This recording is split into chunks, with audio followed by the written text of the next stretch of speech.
free Odyssey app.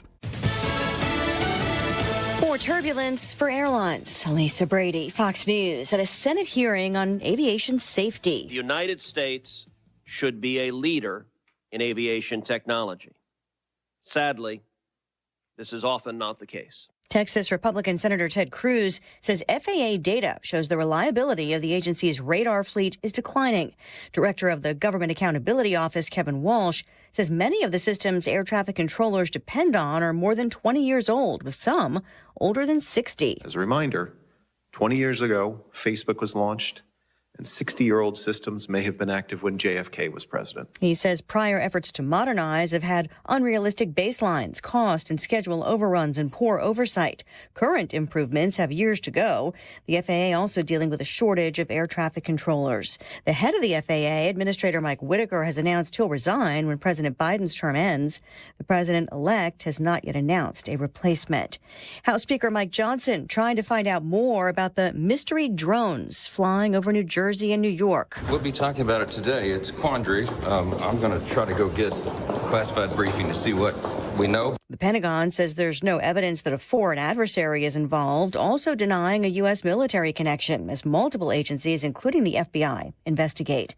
The city of Louisville reaches an agreement with the Justice Department for police reform after a federal probe found a pattern of racial discrimination and constitutional rights violations by Louisville police. This historic agreement will build upon and accelerate the transformational police reform that we have already begun here in Louisville. Mayor Craig Greenberg says significant improvements were made before this consent decree. The Justice Department probe was launched after the police shooting death of Breonna Taylor during a botched raid.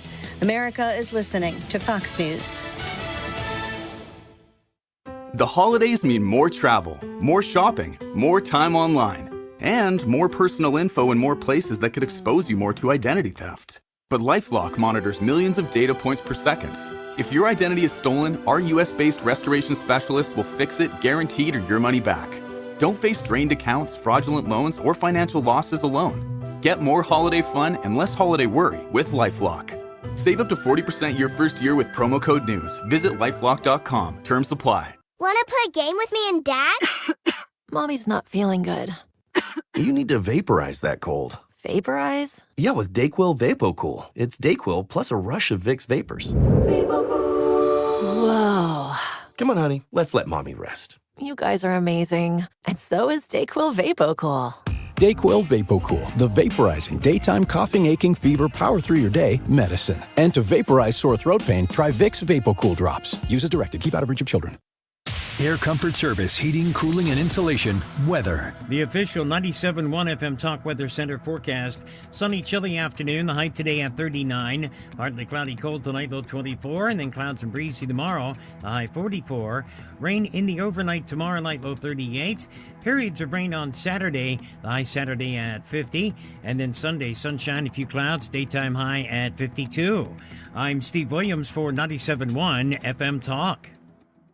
Prescription products require completion of an online medication consultation with an independent healthcare provider through the LifeMD platform and are only available if prescribed. Subscription required. Individual results may vary. Additional restrictions apply at lifemd.com. Read all warnings before using GLP-1s. Side effects may include a risk of thyroid C-cell tumors. Do not use GLP-1s if you or your family have a history of thyroid cancer. Should GLP-1 weight loss medication like Wegovy and Zepbound cost hundreds of dollars? We don't think so. TryLifeMD.com helps provide insurance access to the leading GLP-1 medications. Visit TryLifeMD.com and check your eligibility for GLP-1 medication with copays as low as $0. Listen to Tara's story after losing 42 pounds. You just take your shot. It doesn't feel like you're on a diet. What I wasn't expecting it to do was to shut off the food noise. I'd gone from 237 to 195. This was life-altering, and if I can do it, I feel like anybody can do it. Get started right now and check your eligibility for GLP-1 medication with copays as low as $0 at TryLifeMD.com. That's TryLifeMD.com. Hey, it's Mark Reardon, and I live in the Fenton area, and I love that I have the largest locally owned sporting goods store right here where I live, Denny Dennis Sporting Goods. Their selection of hunting, fishing, firearms, and ammo is huge. Whether it's for you right now or for the outdoors person on your Christmas shopping list, check out Denny Dennis Sporting Goods in Fenton. Their prices and customer service will not be beat. Denny Dennis, where family traditions begin. I even bought my daughter a fishing rod recently, and memories are made forever. Denny Dennis on Gravois at the Merrimack River, Fenton, Missouri. Wesley is a truck driver. I drive a truck, and I love what I do. A truck driver with IRS troubles. They told me I owed them $43,000. It got really bad. Quite a few letters in the mail. They were talking about wage garnishment, coming after my house, my car. Yeah, they don't play around. I seriously thought that I was going to lose everything. One sleepless night, Wesley finally made a call to Optima Tax Relief at 2 a.m. Kind of figured I'd get a machine, but I didn't. I actually got to talk to an actual person in the middle of the night. He found just what he was looking for. Oh, they were great people. You need a team of people that know what they're doing. Optima Tax, they know what they're doing. Optima Tax Relief came through with flying colors. I saved an incredible amount of money. Happy don't even come close. I was absolutely overjoyed. Take Wesley's advice. If you're in any kind of trouble with the IRS, call Optima Tax Relief. Don't trust anybody else. Call Optima for a free consultation. Call 800-987-6122. 800-987-6122. 800-987-6122. Optima Tax Relief. Some restrictions apply. For complete details, please visit OptimaTaxRelief.com. This holiday season, save $30 on the GTA 26 handheld garden pruner. Now just $149.99. Visit your local Steel dealer today or shop online at SteelUSA.com. Offer valid for a limited time. Only at participating dealers while supplies last. That is exactly what I needed to hear. Thank God someone here knows what they're talking about. That's us. That's right. Gotta love this American ride. All right, you need to take the time and get the full picture.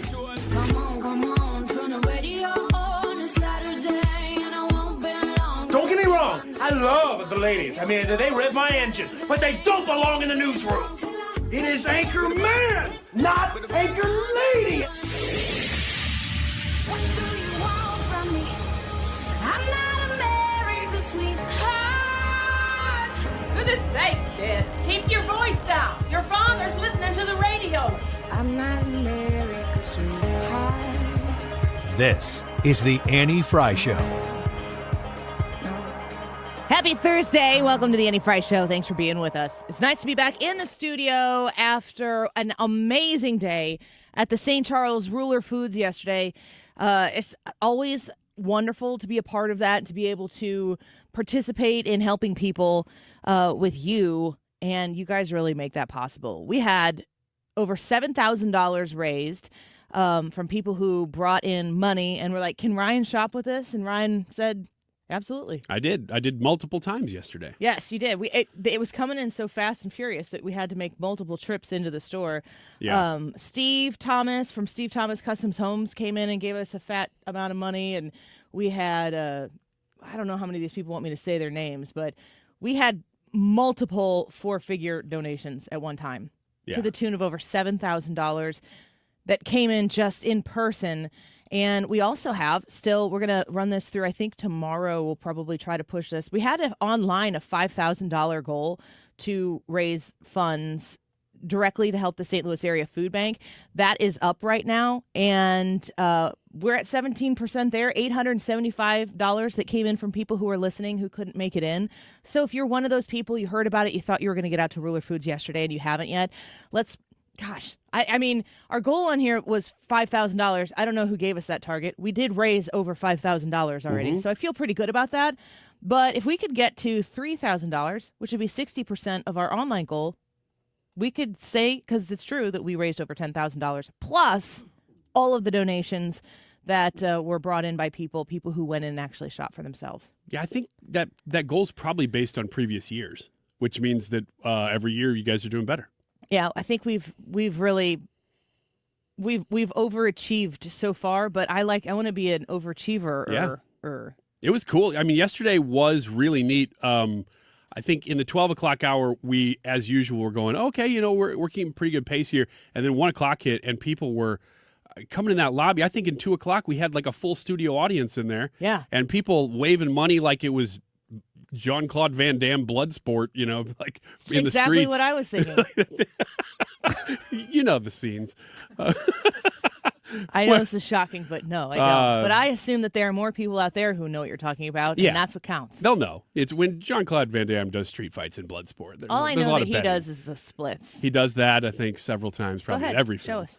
Oh, no, it's not part of my rider. It's part of his that he has to do. Even in like a family film, he's like, got to do the splits.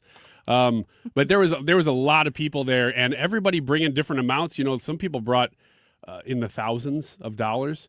Other people, dropping a $5 just because they were walking into Ruler and putting. I think we're not even mentioning all the food that was in the bins. We're talking about the money that we were able to buy food with, but a lot of people were just bringing canned goods and foods and filling up those bins too. So tell me about because the money that came in was significant enough that we wanted to be pretty smart with how we allocated that money to help the food bank in the way the food bank felt would be the most helpful. Meredith came out; she's a president of the St. Louis area food bank. Can you kind of give us an overarching view of what we were able to buy with those funds? I can give you sort of a big picture because I didn't. Did we buy pallets? We did, and that's the problem is that a lot of the pallets that we bought at the very end, they just kept those in the back of Ruler because they're going to have food trucks come. Yeah. And so there's no need for us to unpack everything to put it in the bins just to show you, hey, look at this. It's actually easier for everybody. Yes. The food bank people, the Ruler Foods people, the people who would have to stock the shelves that we would empty. Since we've done this enough, we know, what's the biggest bang for our buck in the way that helps the food bank the most. And what a blessing to be able to go be like, we'll take that pallet. Yeah, and that's kind of where we started was there was a pallet of food that was, I don't know, roughly 6 by 6 by 6, if you want to make it a box, of different foods. Most of it was like granola bars, peanut butter, some meats, like meat sausages and stuff. And we bought almost all of that pretty much right away. Like the 12 o'clock hour, that was gone. So if you're talking about the total, if I had to put it in terms of pallets, not grocery carts, it would have been dozens and dozens and dozens. So I don't really know how to quantify that. But if we're putting it in pallets, I'd say probably 3 or 4 pallets of food, which is a ton of food. That's so great. And we're honored to be a part of it. The Ruler Foods partnership with the Annie Fry Show stemmed out of our involvement with the diaper drive and Princess Storm over at Hot 104.1. And after that, they're like, Annie, we think that you guys work really well together. And I was like, are you sure? And once we started working together, it was like, gosh, we should have been doing this sooner.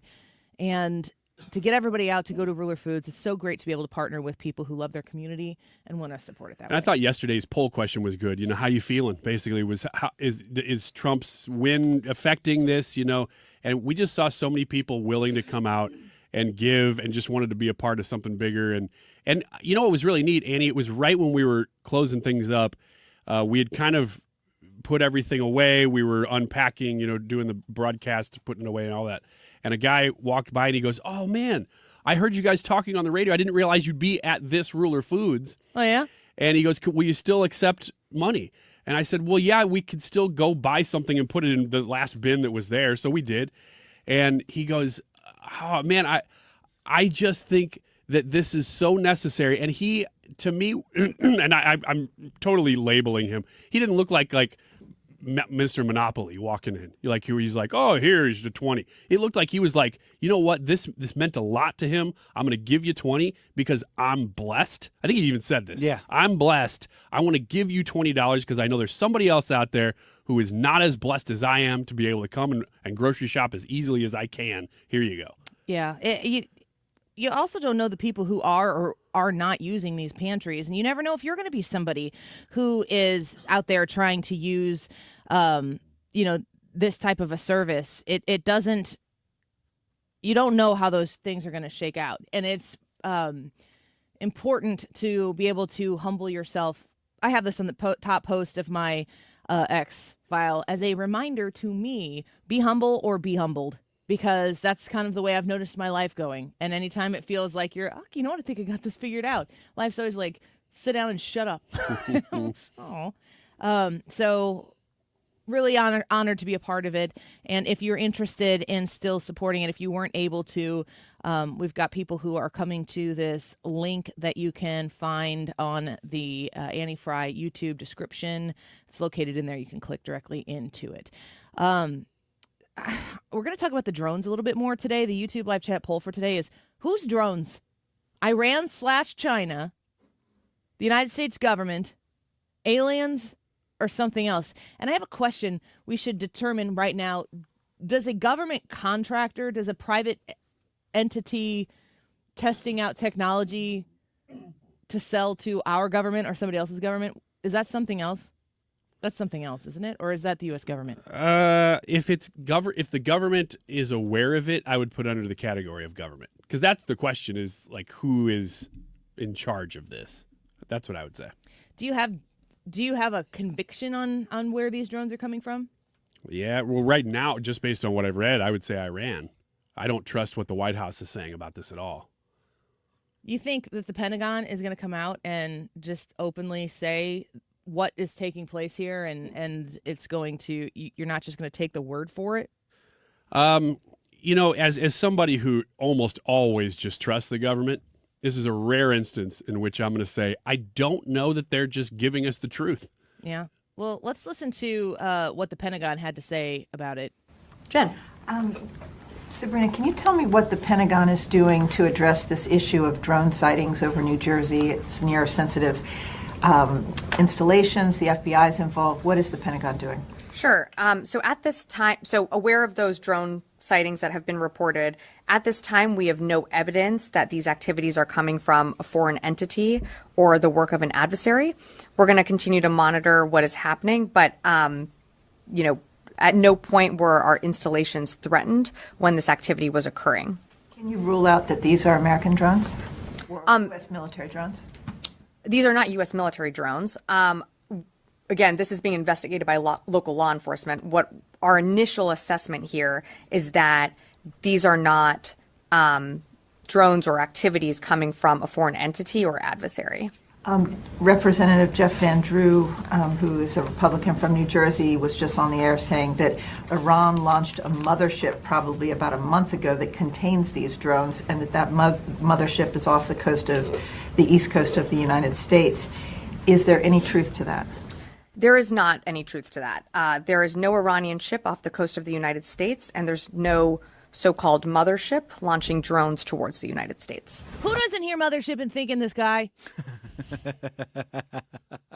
You did too. No, I didn't. Yes, I thought both. Too. Yesterday you advocated for ship in the sky.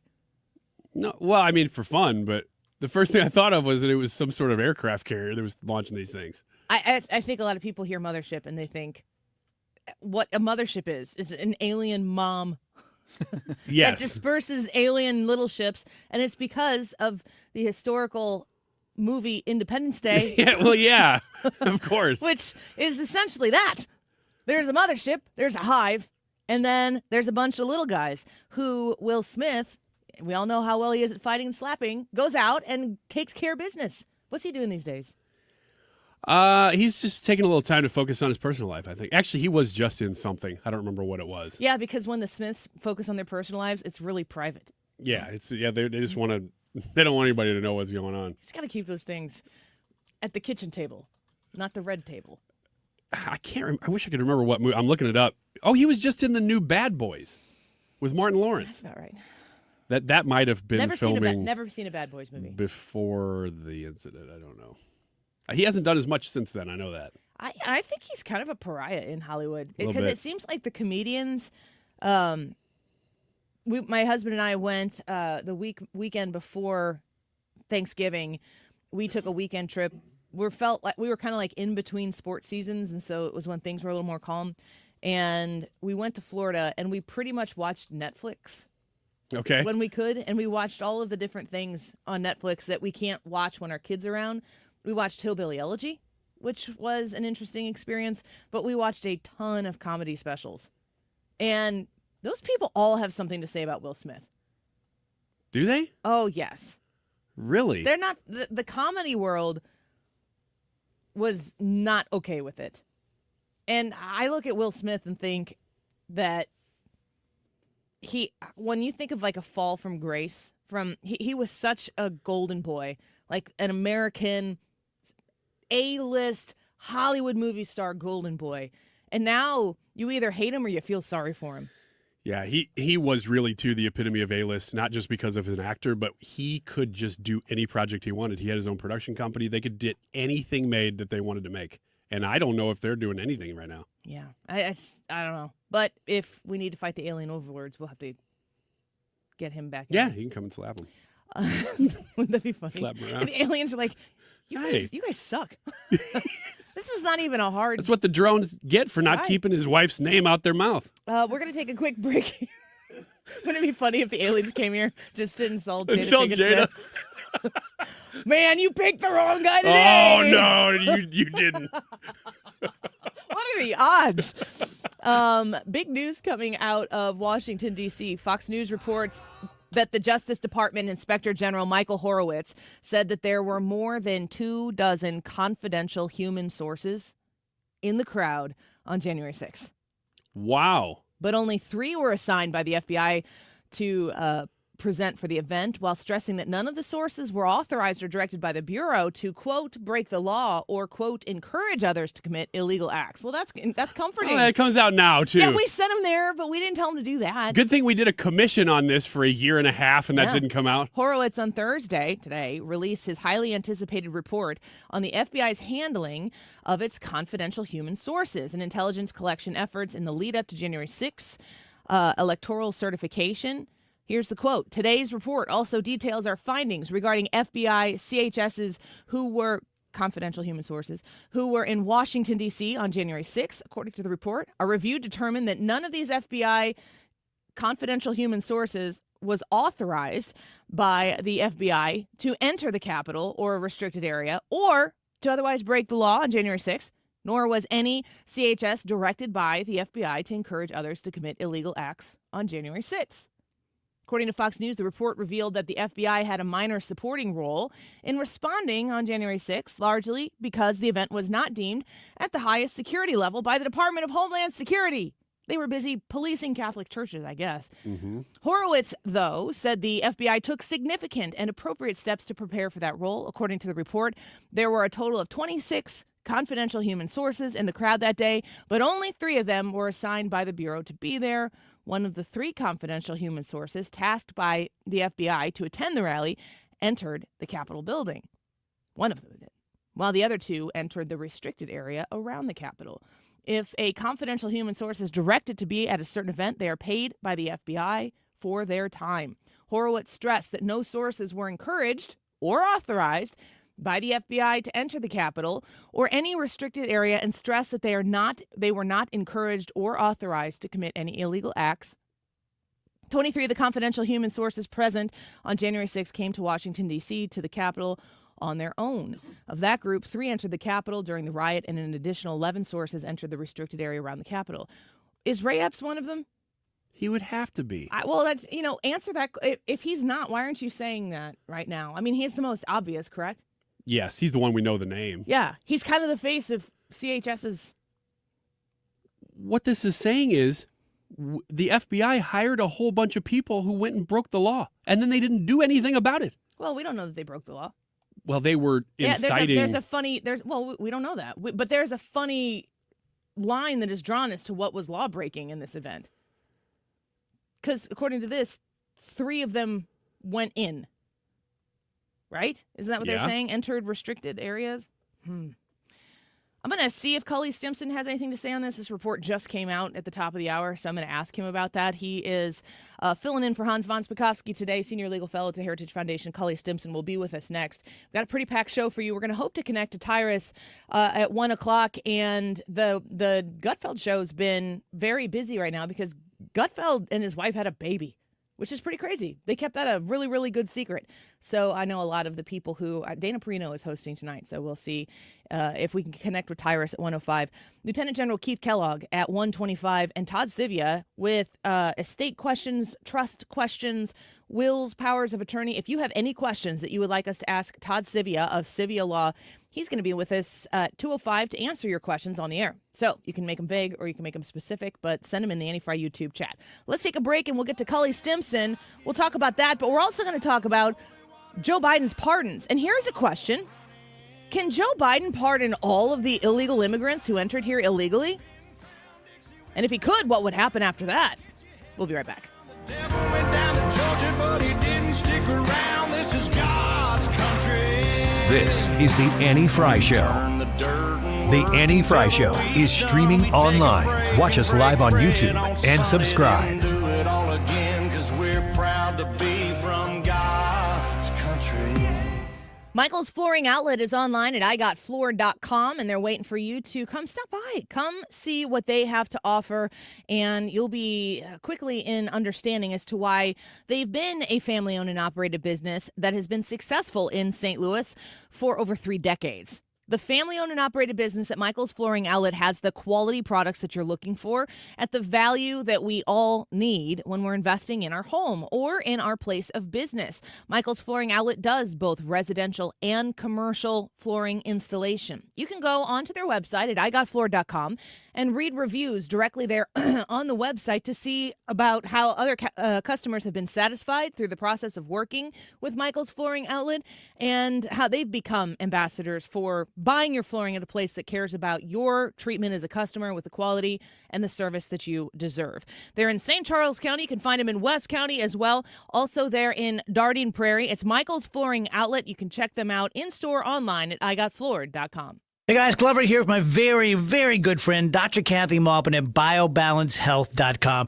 If you have reached that certain age and you're just not feeling very well and nothing's working the way it used to work, go see Dr. Kathy. She is not only a medical doctor, she is a patient of this bioidentical hormone replacement therapy. It absolutely works. It's a long-term solution. She is an artist when it comes to helping you with your hormones. BioBalanceHealth.com for Dr. Kathy Maupin. It's Mark Reardon from my friends at Zero Res. Here's a question for you. You need to answer honestly. Is your home ready for the holidays? If you haven't had the carpets cleaned in a while, the answer is no, and this is the time to do something about it. And I have a great offer from my friends at Zero Res right now during the month of December. I've had Zero Res in my home so many times over the last decade. Unfortunately, a lot this year because of pet accidents. They can always help you in a pinch. But for some overall cleaning, getting your home ready for the holidays, maybe getting the gunk out of the air ducts, this is a great time to do it. Call Zero Res at 314-474-2020 or book online at ZeroResSTL.com. And the offer, when you mention my name or 97.1 FM Talk for the month of December, 3 rooms starting at $129, $75 off your air duct cleaning package. They have great customer service, a ton of crews, and the legendary 30-day Gotta Love It guarantee. Book your appointment today. You spell it backward or forward, it spells the same. Zero Res. Call 314-474-2020 or online, ZeroResSTL.com.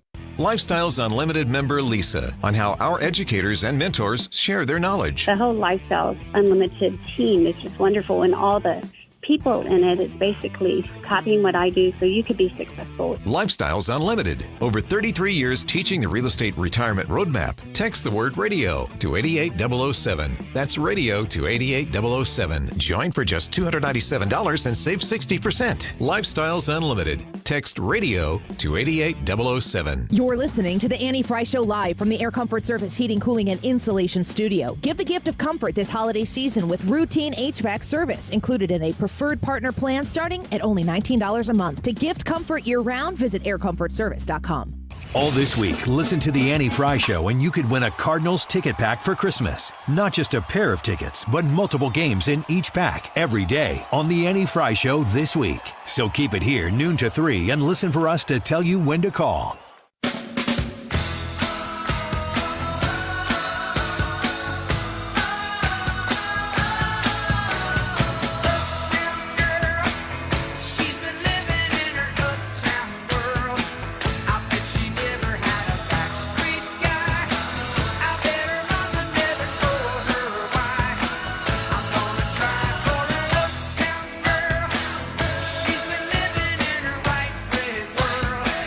President Biden announced that he's commuting the sentences of roughly 1,500 nonviolent offenders who were released from prison and placed on home confinement during COVID. He is pardoning 39 Americans convicted of nonviolent crimes. Savannah, that is the biggest single-day act of clemency in modern history. Maybe he's just trying to take some of the pressure off of Hunter after pardoning Hunter so early. Again, that early pardon of Hunter probably had something to do with trying to beat the sentencing in those 2 trials that Hunter Biden was facing. But now we have a whole slew of nearly 1,500 sentences that have been commuted and pardoning 39 more people. What do we make of this? Let's talk to our friend Cully Stimson back here on the Annie Fry Show with us. Cully, welcome back. It's always good to speak with you.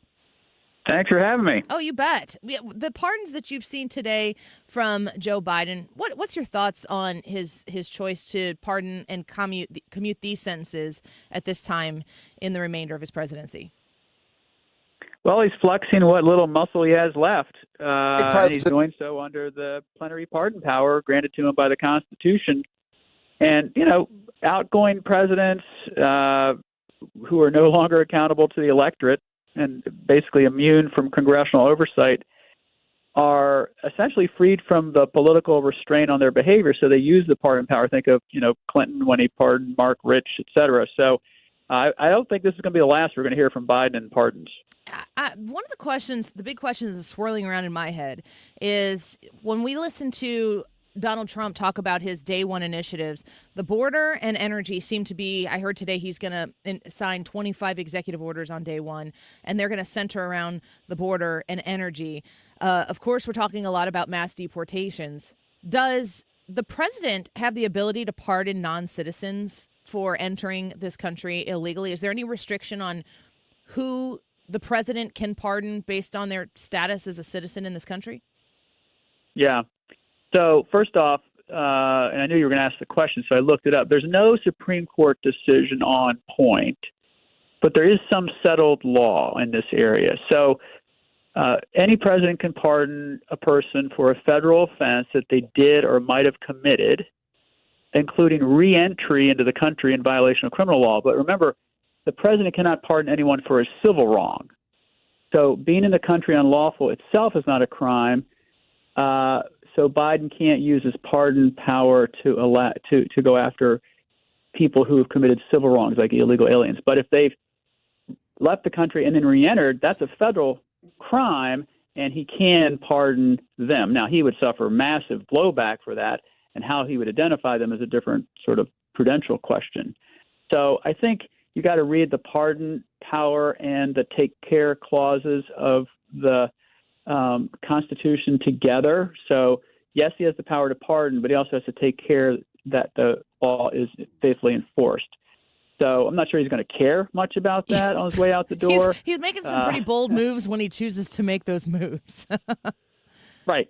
But again, I don't think he's done. I just don't think he's done. I don't think he cares now. He lied to the American people.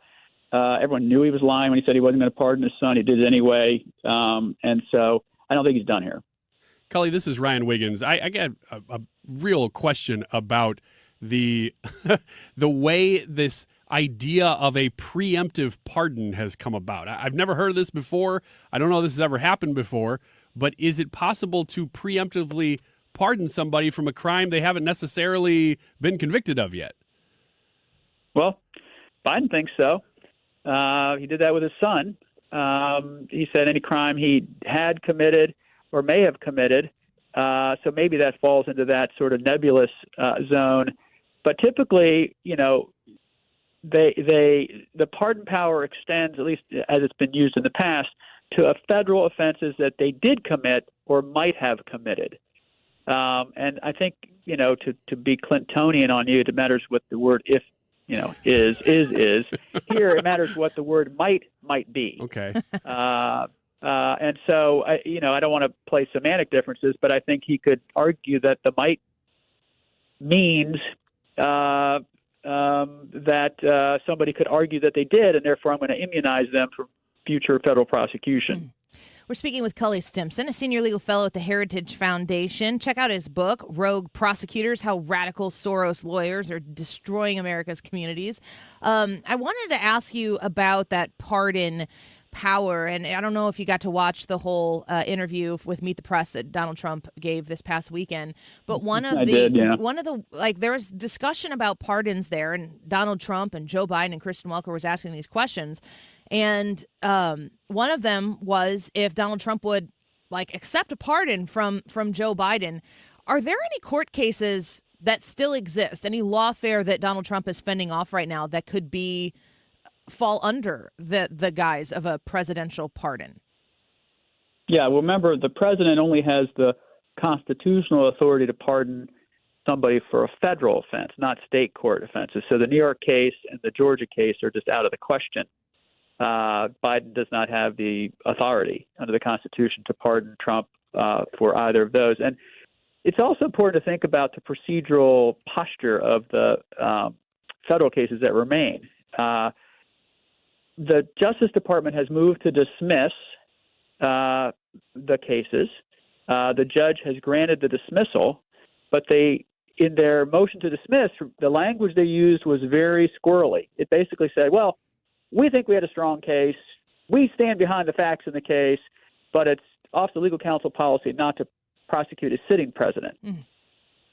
That leaves you in legal limbo. That leaves you in the, okay, I guess we're going to just count on the statute of limitations running, and therefore they won't be able to bring it up, or are they going to come back later if the Democrats get in power and say, well, that time period when we put the case on ice, it was told, it stopped the clock running, and therefore we can bring it back. So Biden could pardon Trump just now for those federal cases that remain. It remains. I got to wonder whether Trump would say, you know what, I don't know, I see your pardon, but I don't want you to stand pardon. Yeah, that was kind of his sentiment there. He's like, why do I need a pardon? I haven't done anything wrong. Right, which he's maintained all along, and as a legal matter, it would put it to bed forever. But he may just want to leave it out there to remind people what they did to him. Mm-hmm. Yeah, I think it's. And Biden hasn't said anything about pardoning Trump for that, if any of the federal offenses. So it may be a hypothetical discussion. Yeah, for certain. Cully Stimson speaking with us right now. I assume that you know way more about this than I do. I don't know how well studied or interested you've been in this conversation so far that has taken place, circling birthright citizenship. The 14th Amendment says all persons born or naturalized in the United States and subject to the jurisdiction thereof are citizens of the United States and of the state wherein they reside. My understanding is that constitutional scholars have argued whether or not that applies to people who come here illegally, have a baby as soon as they cross the border, that child should be a citizen of the United States of America. Do you think that there is a constitutional argument as to whether or not that's what was intended by the 14th Amendment? 100%.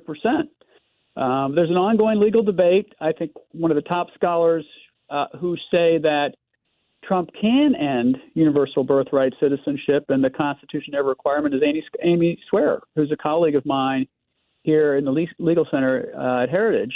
And she has a piece that just came out on the Daily Signal, but it references a law review article and two very, very long Heritage legal memos that sort of talk about the history of the 14th Amendment citizenship clause and how it doesn't amount to automatic universal birthright citizenship at the time it was ratified, and how only in recent years have practice sort of assumed that automatic citizenship was bestowed upon people if they came here. And so I encourage your folks to read her scholarship, Understanding the Purpose of the Citizenship Clause. You can go to the Daily Signal and read her stuff. But Amy Swearer is one of the people on this side of the argument that makes a compelling case. Now, there are really great legal scholars on the other side, like Judge Jim Ho, who just from the Fifth Circuit Court of Appeals down in Texas, who takes the opposite opinion. So it's an ongoing legal debate,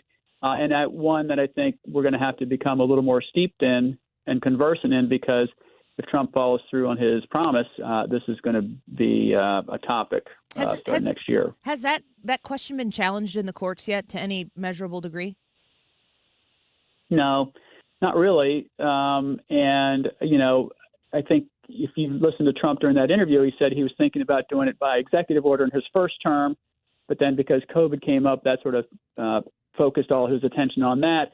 And he said, and I think he's right, that, there's a real debate even within the conservative legal movement about whether you have to do it by a constitutional amendment or what other means you have to do it by. So if he tries to do it by executive order, it'll be challenged. Constitutional amendments are hard, but not impossible to get done. So we'll see which method they try to use. Cully, you talked about talking to your colleagues at Heritage in the legal realm. Is there ever been a time like this where you're constantly having to go back and ask questions? It seems like around every corner is a new question that we've had to face that maybe we haven't really done this before in America. You know, are the laws standing up the way that they should? Are you happy with where we are? One of the my favorite quotes from the founder of the Heritage Foundation, Dr. Ed Fulmer, who's a dear friend, said and says all the time is, there's no permanent victories and there's no permanent defeats in Washington, just permanent battles. And the battles are oftentimes the same battles. And he's right. I mean, this time is unique, but every time is unique. And a lot of the times the arguments that are being made now, you can go back to previous scholarship or previous arguments or previous legislation or harken back to other court cases where an aspect of this argument was made. Like I've been following the U.S. Naval Academy case brought about their use of race in admissions. And it was tried here in Baltimore just a few weeks ago. The judge ruled that the Naval Academy can use race in admissions and says that the Harvard and UNC cases where students for fair admission won are not applicable because the U.S. military has a national security exemption, essentially. And we've seen that argument, and I've been writing about it in the Daily Signal in other contexts. So I think a lot of what we're seeing today is informed by what's happened in the past. This president is sui generis. He's unique, obviously. And so there are going to be new legal arguments and new policy positions pushed. I think DOJ alone, the DOJ department, the DOJ effort is going to bring up a lot of interesting legal issues. I think this mass repatriation effort is going to bring up a lot of interesting legal challenges, but a lot of them are informed by the past. Well, we're going to continue to watch. I think there's going to be some very interesting legal developments over the next, the remainder of Joe Biden's presidency, certainly as he continues to issue these pardons. But, of course, when Donald Trump comes in and challenges the status quo, that's when the court system generally gets involved and we get some clarity on some of these issues. But we appreciate your clarity so far, Cully Stimson. Thanks for being with us today. We're going to have you back soon. Always a pleasure. Thanks. Take care. Bye-bye. He is a senior legal fellow at the Heritage Foundation, a former local, state, federal, and military prosecutor. And you can check out his book, Rogue Prosecutors, How Radical Soros Lawyers Are Destroying America's Communities. Quick break. When we come back, Wiggins America, you want to give us a little tease on what we will be regaled with? You know how I care about you. We want to look up at in your mouth right now? No. We want to make sure that when you go to Christmas parties and holiday parties, that you're doing it right. So we have the 10 do's and don'ts of partying this Christmas season. I've been to so many parties where afterwards you asked questions. I can't wait to hear what comes next. Wiggins America on the Annie Fry Show. Don't go away. This is the Annie Fry Show. Find the podcast, on-demand audio, and more at 971talk.com/Annie.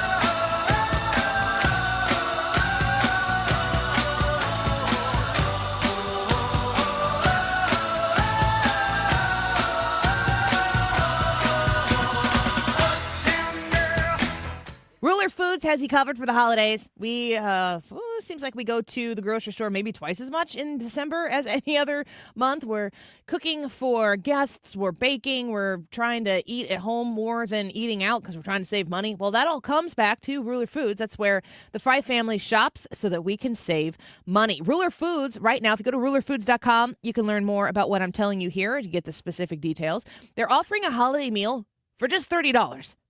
$30, perfect for feeding a family of, get this, 8. It doesn't even seem reasonable. That's outrageous. The holiday meal includes all of your classic favorites to make sure that your gathering is memorable. The meal comes with an 8-pound Sugardale ham, fresh pineapple, everything you need for green bean casserole, my fave, Kroger cut yams, love them, Kroger Deluxe mac and cheese, au gratin potatoes, King's Hawaiian rolls, and a delicious Marie Callender's pie. Everything you need to feed 8 people for just $30. At Ruler Foods, of course. If you haven't been to Ruler Foods yesterday, when we were doing the food drive, if you haven't made it out yet, do yourself a favor. If you feel like you've driven past it a million times, you just never found yourself on the inside of the store, this is the weekend to do it. Make sure you stop by your local Ruler Foods. You can find it at rulerfoods.com. In Missouri, farming isn't just a profession, it's a purpose. You can feel it in our 27 million acres of farmland.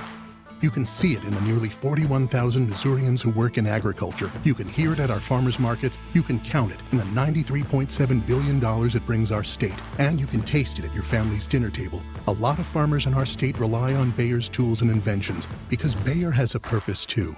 To help farmers thrive. Learn more at go.bayer.com/purpose. Paid for by Bayer. If you're drowning in IRS debt and can't afford to pay, then you need to take advantage of special IRS tax programs that are available and free yourself from IRS collection efforts once and for all. Due to the financial hardship consumers are facing throughout the country, the Internal Revenue Service has made it easier to settle delinquent tax problems. An open phone line has been established by Community Tax for consumers to call and see if they qualify. Take down this number or store it in your cell phone, but call the Community Tax Helpline at 800-254-4574. If you owe back taxes to the IRS and cannot afford to pay them back, or even if you have years of unfiled tax returns, there's no need to fear anymore. But you have to call the Community Tax Helpline today at 800-254-4574 for the help that you need. Don't take on the IRS alone. They can attack your wages, savings, pension, home, and even your Social Security check. Call 800-254-4574 for your free consultation and to see if you qualify. That's 800-254-4574.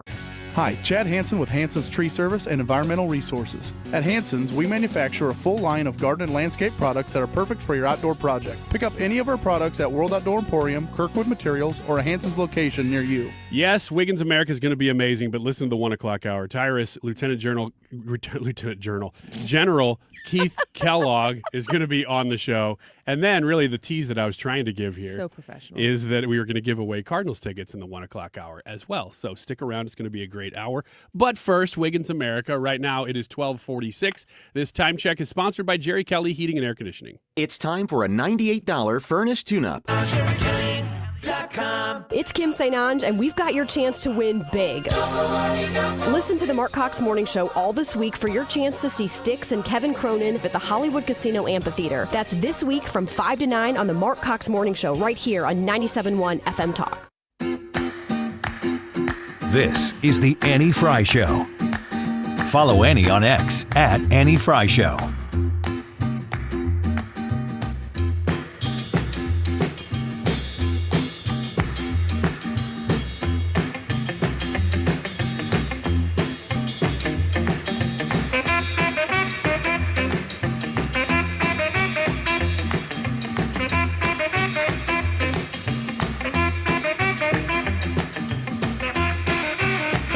To Wiggins America, Brad. I need to know if Ethan knows who Pee Wee Herman is. Do you know what this is? And if you know what Pee Wee Herman is, do you know him as an actor or as a criminal? The name kind of sounds familiar. The name kind of sounds familiar. Do you know Paul Rubin's work at all? Rubin. Who's Paul Rubin? Okay. Pee Wee Herman? Tell me what you know about Pee Wee Herman. That his name is Pee Wee. You don't know Pee Wee Herman? No. So you don't know the Tequila It's one of Dance. those things that, like, if you told me probably what he was, I'd be like, okay, yeah, that checks out. But I don't know. Wait, you know the name and that's it? Do you even know the name? The name sounds familiar. Wow. This is on a scale of 0 to 10. This I know is a, Pee Wee Reese better than Pee Wee Herman. Oh, that's a deep cut. He's a 1. Okay. Anywho. He's a baseball player. Wiggins America? Wiggins America. Wiggins! Oh! Wiggins! The 10 do's and don'ts of going to Christmas parties. We don't want you to fall flat on your face. And if you don't, if you listen to this and you go, oh man, that's a good tip, tell somebody about the podcast because you want everybody at the party to follow the rules too. Brett, how comfortable and acclimated do you feel walking into a party? How ready to party are you? How well do you think you do at parties? I guess that really just depends on how well I know the people. If I know the people, I'm ready to go. If I don't know the people, it takes me probably 10 to 15 minutes to kind of feel them out to know how ready to go I should be. So on a scale of 0 to 10, you're how good at going to parties? 7.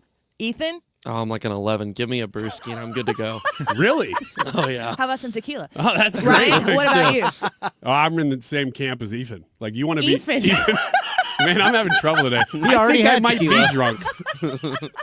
Did you walk by some alcohol? He found the desk vodka. Yeah, he didn't know that you could do this, but Ryan can get a contact high from alcohol. He just Mark has Cox to be has near a bourbon podcast, and I was uploading it today, and I got drunk.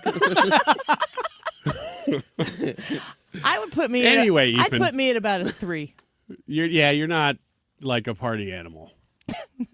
Everybody says it, but I just don't feel it. No, Well, I'm this not. is for you then. A 3 is like the level I'm willing to push myself to. Actually, with the do's and don'ts, is this more of a list for people like yourself, or is this more of a list for people like Ethan, who already know how to party, but maybe they're breaking the rules? Maybe you need to rein it in a little bit. Maybe No, I need to push wouldn't- it a little bit. I wouldn't say that I go like crazy. I'm just saying like it's not difficult. I don't struggle with feeling uncomfortable. You're like full on extrovert.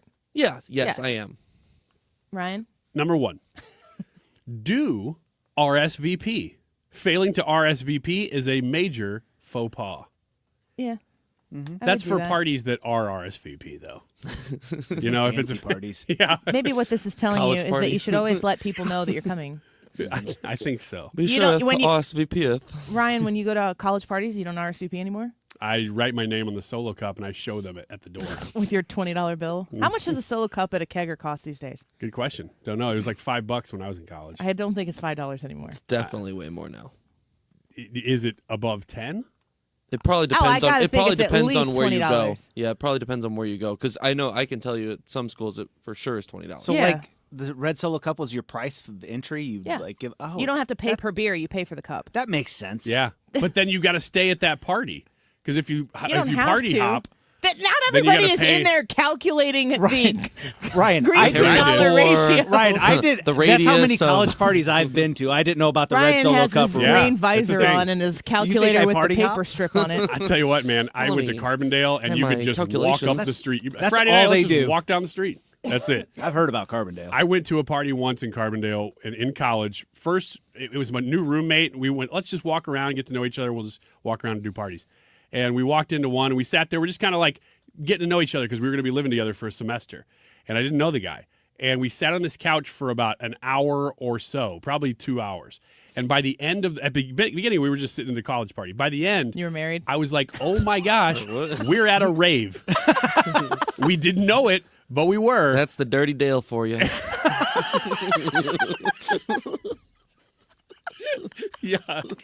Yuck. Oh, but we did it all. Ethan. We RSVP did to it those all. keggers. That's what you heard it here first. Well, not the drugs. I didn't mean This all is in like the the drugs. oldest man advice ever. Go Yeah, on. what I meant was the bagel carts. I don't know if you ever heard of those down there, but that's doing it all in Carbondale. Number 2, don't show up empty-handed. Looking for a surefire way to be a good guest? Bring something besides yourself to the party. Yeah, but you got to make sure you don't bring something that the host is providing and upstage the host. That's true. Do you remember what I brought to your last party, which was the election? No. I think I might remember when you say it. it was a bag of Three Musketeers. I think yes, it was, and it was for you. Well, I mean, it was for anybody, no, but it I was ended up not. eating most of It them. was you kept them. No, I did not. I didn't even know you had them. We provided They were dinner there for anyone. Yeah, You didn't. right. You didn't tell anyone else until the night was almost over. Well, it was because they were almost gone. 3 left in a pile of empty wrappers. Yeah. Anybody want one? Yeah. I still am thinking of this as a college party. I commit just like a Tupperware, walking up with a Tupperware of like lasagna. Like, Can you let me in? I brought a casserole. BKD says when I was in college, the girls usually got in free. Yes, they did. Yes, They they still did. do. Yes, they did. And Not they at sh- my parties. And they but- should. That makes sense. Do dress to impress. Whether your host wants to show up in costume, wants you to show up in costume, or get gussied up in a sequined dress or suit, follow the dress code. Yeah. Fair enough? You said yesterday, wasn't it? Didn't you say yesterday? Is it better to be overdressed or underdressed? Uh-huh. Always better to be the best dressed person in the room. Mhm. That's a mistake that you can live past. Yeah. Overdressed like come as Popeye. Right, Ethan? Number 4, don't assume you can bring... You're so awful. Don't assume you can bring a +1. So don't just assume No, you that you should- can bring your spouse or somebody Correct. else. You don't ever show up and just assume that you get to bring your significant other, especially if you're talking about a bigger party. You need to know, you need to have, it needs to be, the offer needs to be extended to you.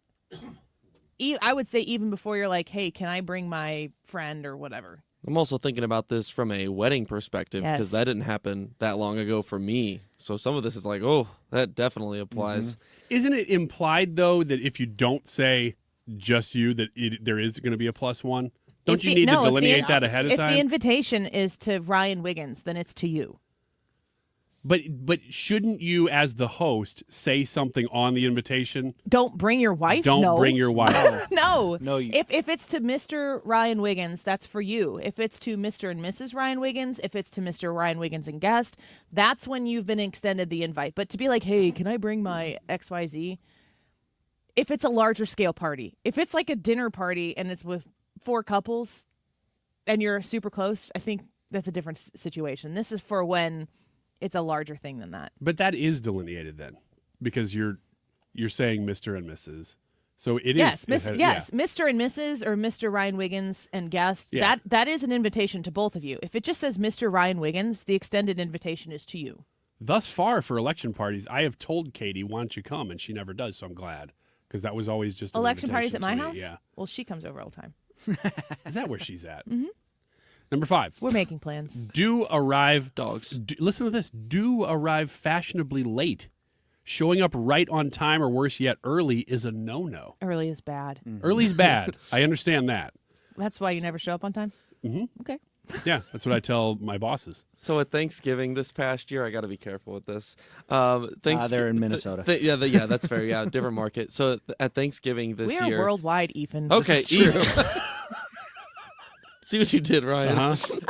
At Thanksgiving this year, a lot of stress. Got to get the turkey ready. Everything's crammed. I don't know if we're going to be able to eat on time. And everyone's supposed to be coming over at 2.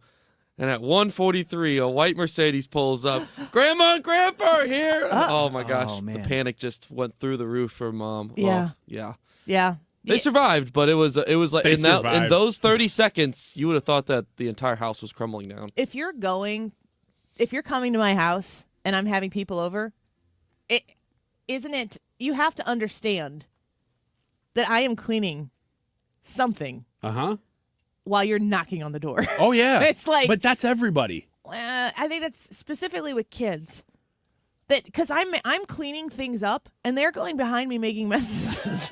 Yes. I read on the internet in a meme one time, cleaning your house with kids is like brushing your teeth while you're eating Oreos, and I've never seen something more true in my life. That's very true. So if you show up 10 or 15 minutes early and you're like, oh, I'll just come in and help, it's like, I don't want you to see what you're walking into. You don't know what you're walking into.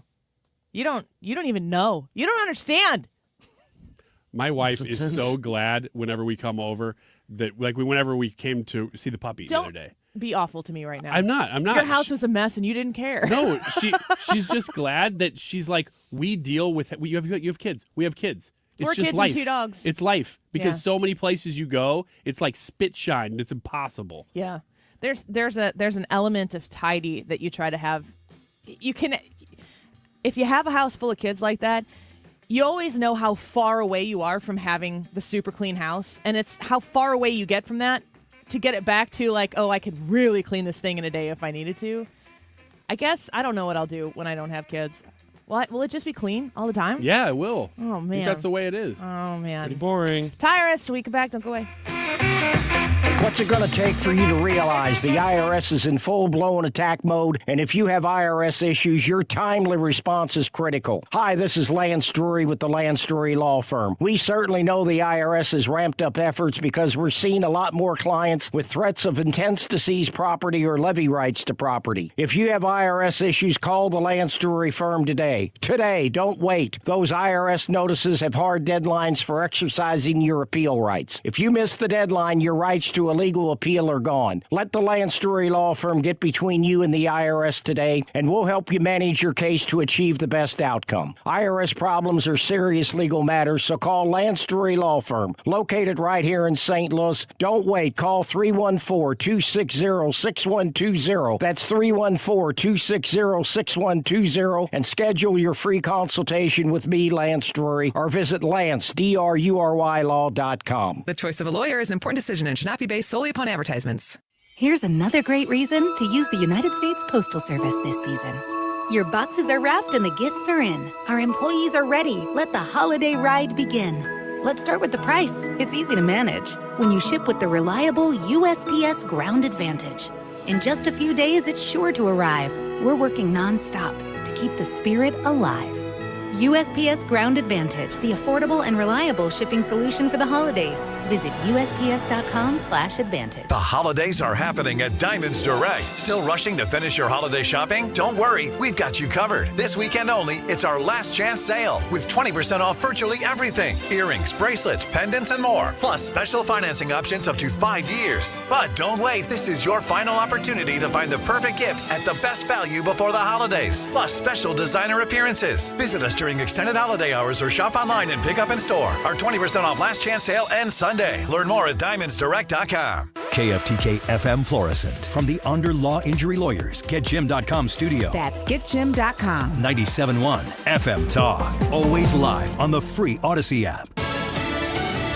The FBI under scrutiny. Lisa Brady, Fox News. A new report from the Justice Department Inspector General says the FBI should have done more to collect intelligence before the Capitol riot, and that 26 FBI informants were in Washington for election-related protests on January 6th. This IG report specifically focuses on the FBI's handling of confidential human sources, or as we know them, FBI informants. For years, the outgoing FBI director, Chris Wray, has been pressed on reports of undercover agents. According to this new report, there were no undercover FBI agents. However, there were 3 confidential human sources tasked by the Bureau to be in the crowd on January 6th to specifically watch what the report states is concerns over domestic terrorism. One entered the Capitol, 2 others entered a restricted area. The report says the FBI did not encourage or authorize any sources to go into the building or a restricted area. Fox's David Spunt. The report says 23 other informants who had worked with the FBI on other cases, not the January 6th rally,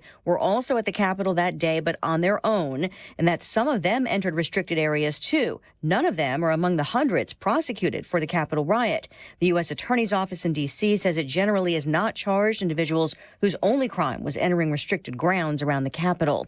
Outgoing FBI Director Christopher Wray has denied that undercover agents or sources were part of any effort to orchestrate violence as Congress prepared to certify the 2020 election after a Trump rally challenging the results. Defense Chief nominee Pete Hegseth holds his first meeting with a Democratic senator, Pennsylvania's John Fetterman. And it should be no surprise, Fetterman says, that he is meeting with Hegseth because, as he puts it, this is a very important position, a defense secretary, and he should be talking to whoever is nominated for that. Fox's Aisha Hasni at the Capitol. America is listening to Fox News.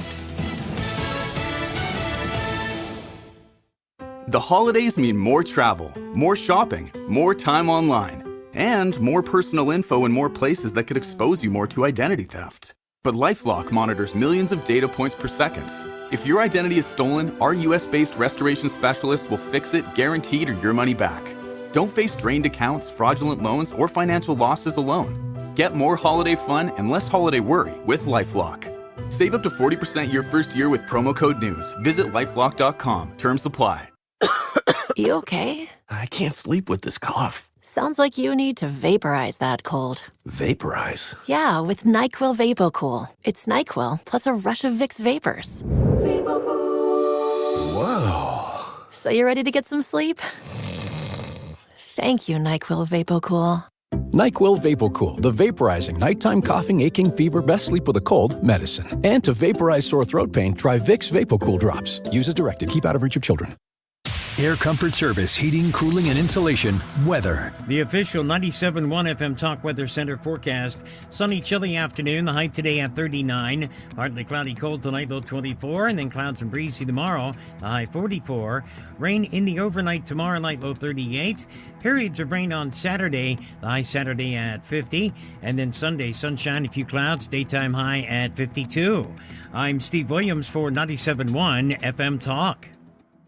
We all hear the radio ads about the IRS. They tell you to be afraid, to be scared, and they try to frighten you into calling. I'm not here to do that. Tax Relief Advocates is different. TRA is here to tell you that if you owe money to the IRS, whether it's $5,000, $50,000, or $500,000, we have a solution. It doesn't matter if you're sitting in your car, at work, or with your kids. No matter where you are, call now. 800-699-1059. Don't lose hope. TRA can eliminate or reduce what you owe to the IRS. Generous programs are now available that can give you a fresh start. Our passion is taxes and helping individuals fix their IRS problems. We have over 1,000 5-star reviews on Google and an A+ with the Better Business Bureau. You don't need to be afraid of the IRS any longer. End your tax nightmare today by visiting us online at TRA.com or call 800-699-1059.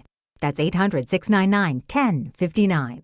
Tax Relief Advocates. Real solutions for real people. Greg Hammonds at greghammonds.com wants to remind you that if you pay for your own health insurance, open enrollment ends January 15th. If you are looking for coverage, do not go online looking for quotes. You'll get endless calls from call centers, and they will not stop. Instead, call Greg, an expert with over 40 years' experience, and he can provide sound advice for your health insurance needs. Their plans, if you qualify, let you pick your doctors, and it's 30 to 60% lower cost than Obamacare. The monthly premiums are independent of your income, so there will be no surprise tax bills. If you pay for your own health insurance, own a small business, you're uninsured, you're on COBRA, or your employer coverage is just too expensive, call Greg at 314-794-7784. That's 314-794-7784. Or go to greghammonds.com. That's greghammonds.com. They will custom design a plan managed by you, not the government. Here's another great reason to use the United States Postal Service this season.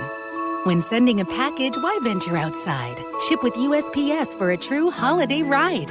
Want to stay cozy and warm? There's no need to roam. With free package pickup and labels printed from home. We have over 600,000 employees always in motion. And before you know it, your gift has delivered emotion. Spread the holiday joy this season with USPS's Enhanced Network. Learn more at USPS.com/holidayride. The choice of a lawyer is an important decision and should not be based solely on advertisements. If you've been injured in a truck accident, you need the best. Onder Law. Let us make your case our cause. Truck accident? Call Onder Law for a free review at 314 or 618-9000000. Hello, St. Louis. This is Genevieve Wood, counselor and spokesperson at the Heritage Foundation. One of my favorite Christmas traditions with my family is watching a Christmas Carol on Christmas Eve and watching the transformation of Mr. Scrooge. That is exactly what I needed to hear. Thank God someone here knows what they're talking about. That's us. That's right. Gotta love this American ride. All right, you need to take the time and get the full picture.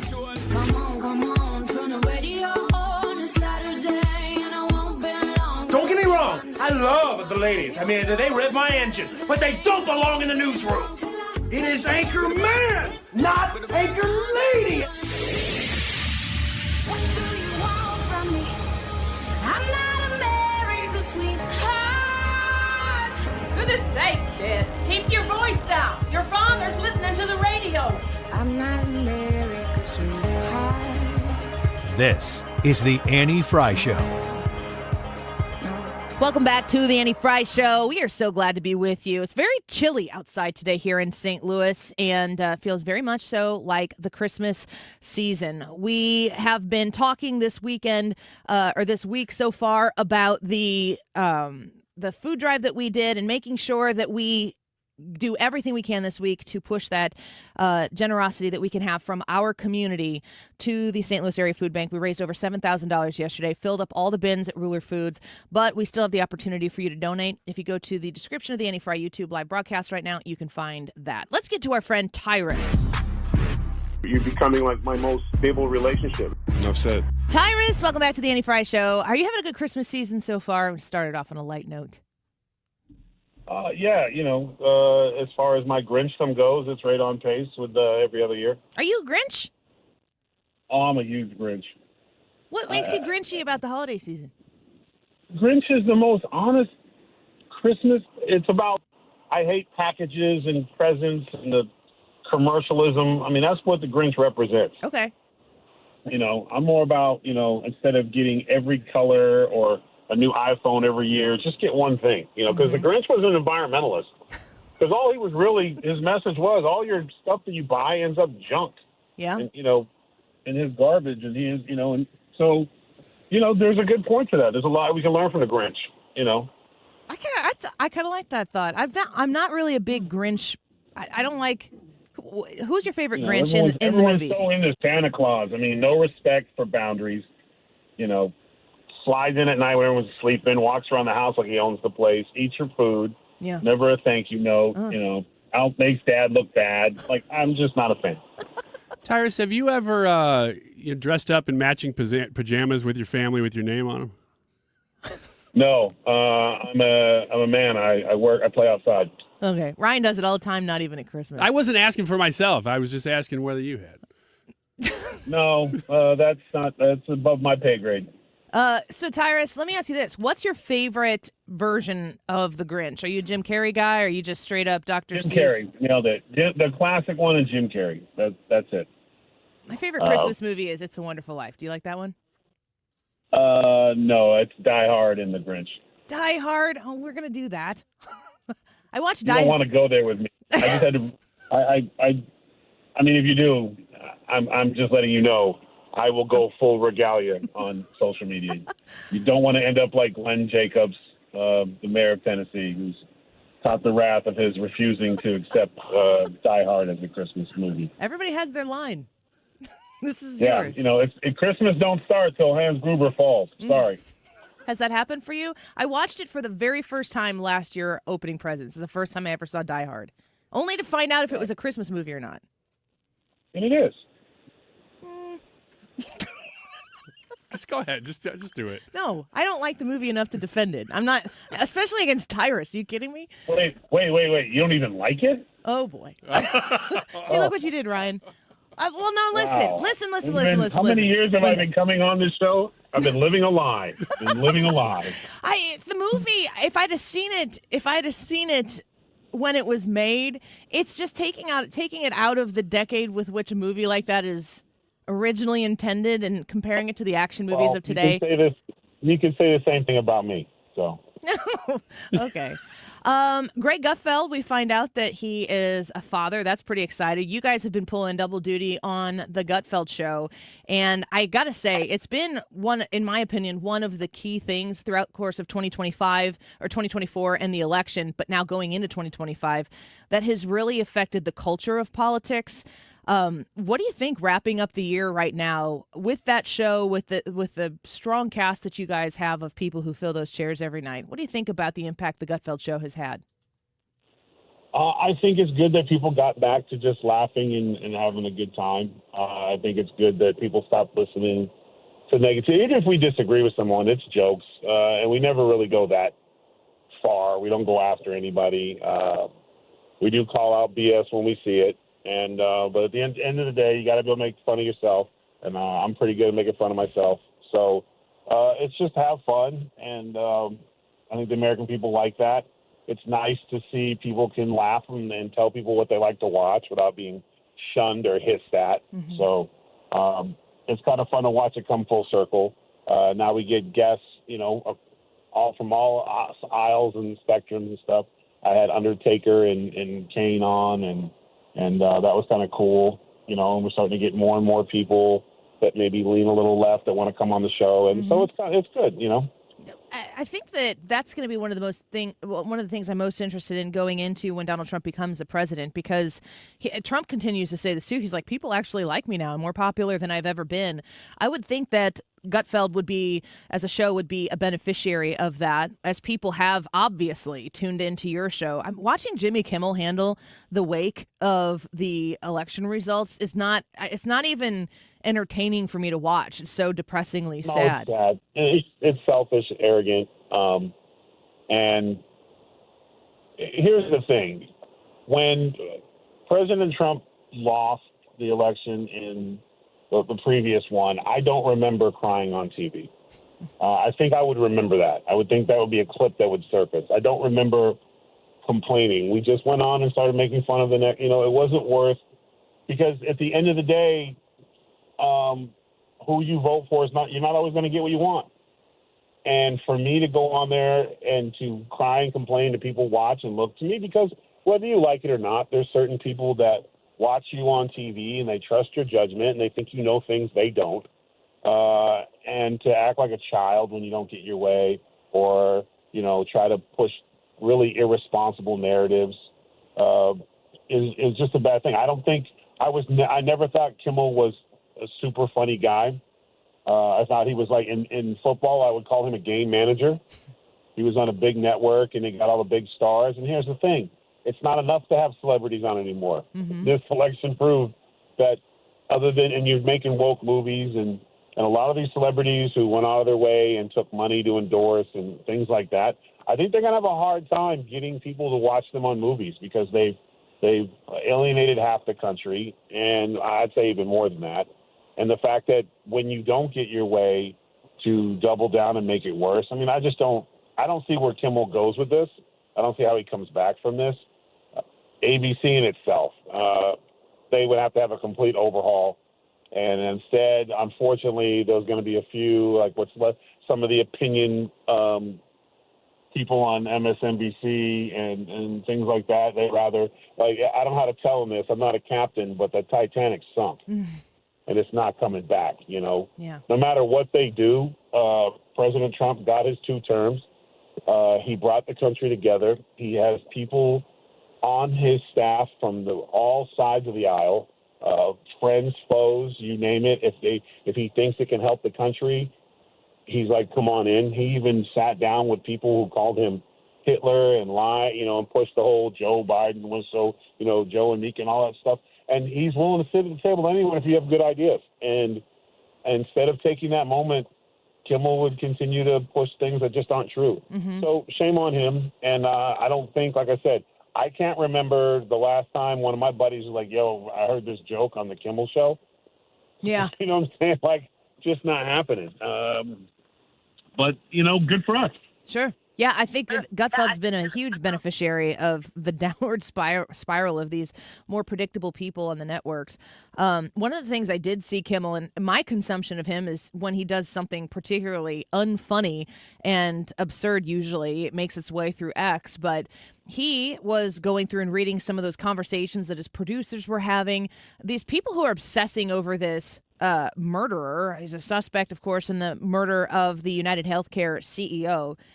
The dehumanization of Brian Thompson in the wake of that broad daylight shooting that took place in New York City, and the leftist fawning over this suspect. What do you make of all of that? Well, first of all, not only is he a murderer, he's a coward. Shooting someone in the back is about the lowest thing you could possibly ever do. There was never, even in the West, there was certain levels of it, and I guess it's fun when you live a nice life and no one in your family's ever been shot or killed, murdered like that. So again, these unaffected troll cowboys whose lives are so good that these are the same people that say we're all going to jail and get roundup camps. They just say things for attention. And again, I think if anyone were to glorify a murderer who has a TV show, shouldn't be on TV anymore. At some point, there was certain decorum and rules on television that were there for a reason. And for someone to be like someone coming out saying, well, Charles Manson had great poems, you would be like, excuse me? Yeah. Oh, he's good looking. What does that say about you? I think all of these people who have done these things eventually are going to want jobs somewhere. And this stuff is going to come back to bite them on the butt pretty good. It's sad, and also shows how spoiled and out of the loop people are. To make these comments like, "Oh, he did this and that," and then to double down and try to back it up. And I think it's funny because they don't even have the guts, most of them, to really say it with conviction. Like that one, I don't know why anyone gives her an interview. I'm not even going to say her name, but Libs of TikTok have a blast with her. She felt joy and then tried to clean it up. It's just funny sad to me that they take these takes thinking that the average person thinks that a good idea. But I'll tell you what, for a lot of the misinformation that they spread and lies that they spread and telling people that the Nazis over and there's never going to be an election again and all these things, if somebody took what they said and to heart and ended up costing them a job or hurting their life, and if they decided to seek retribution against them, do you think they'd be cheering? No, they wouldn't. They'd be screaming, it's unfair, I don't feel safe. They're the first ones to cry about safe spaces and stuff. And the man is shot in cold blood. I don't see why I'm the same thing. I don't want to know his name. And again, this is the media that what bothers me. Don't give this guy his name. He's a murderer. Make it about the victims, but they just don't do it. It's the same thing with shootings and stuff.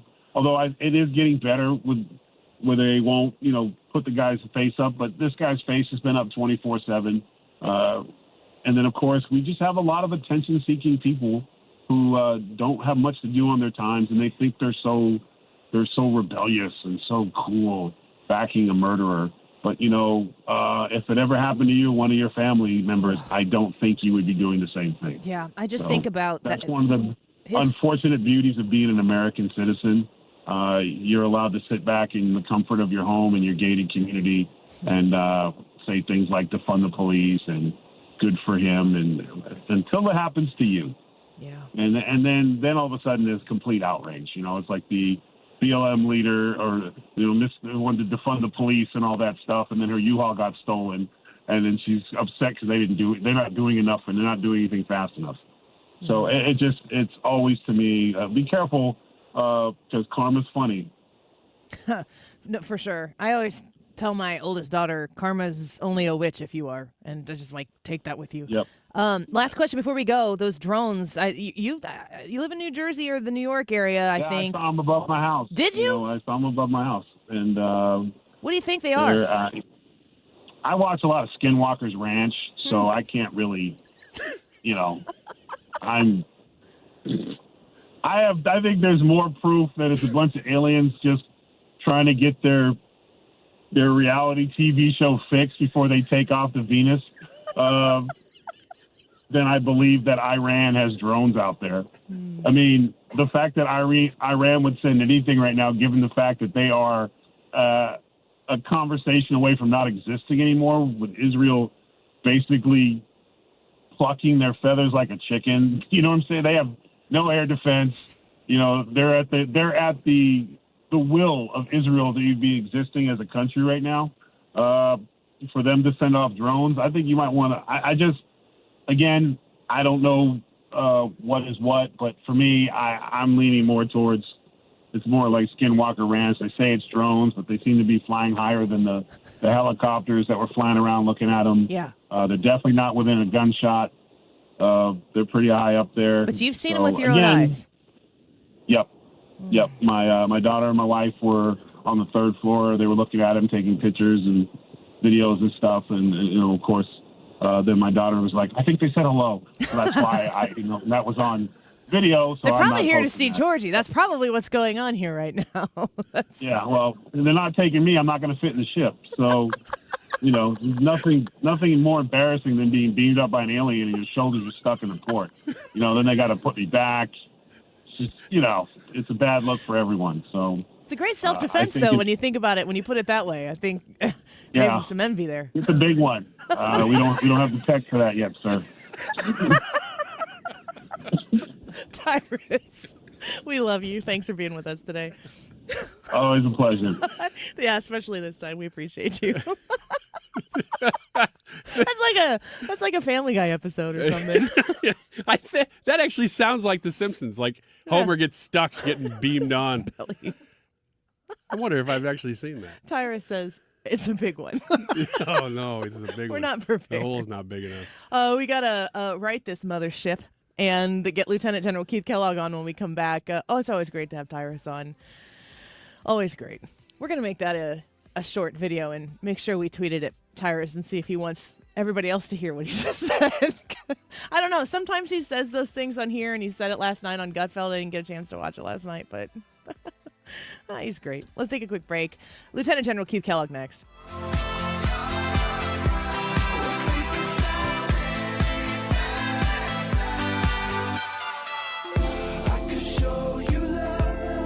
This is the Annie Fry Show.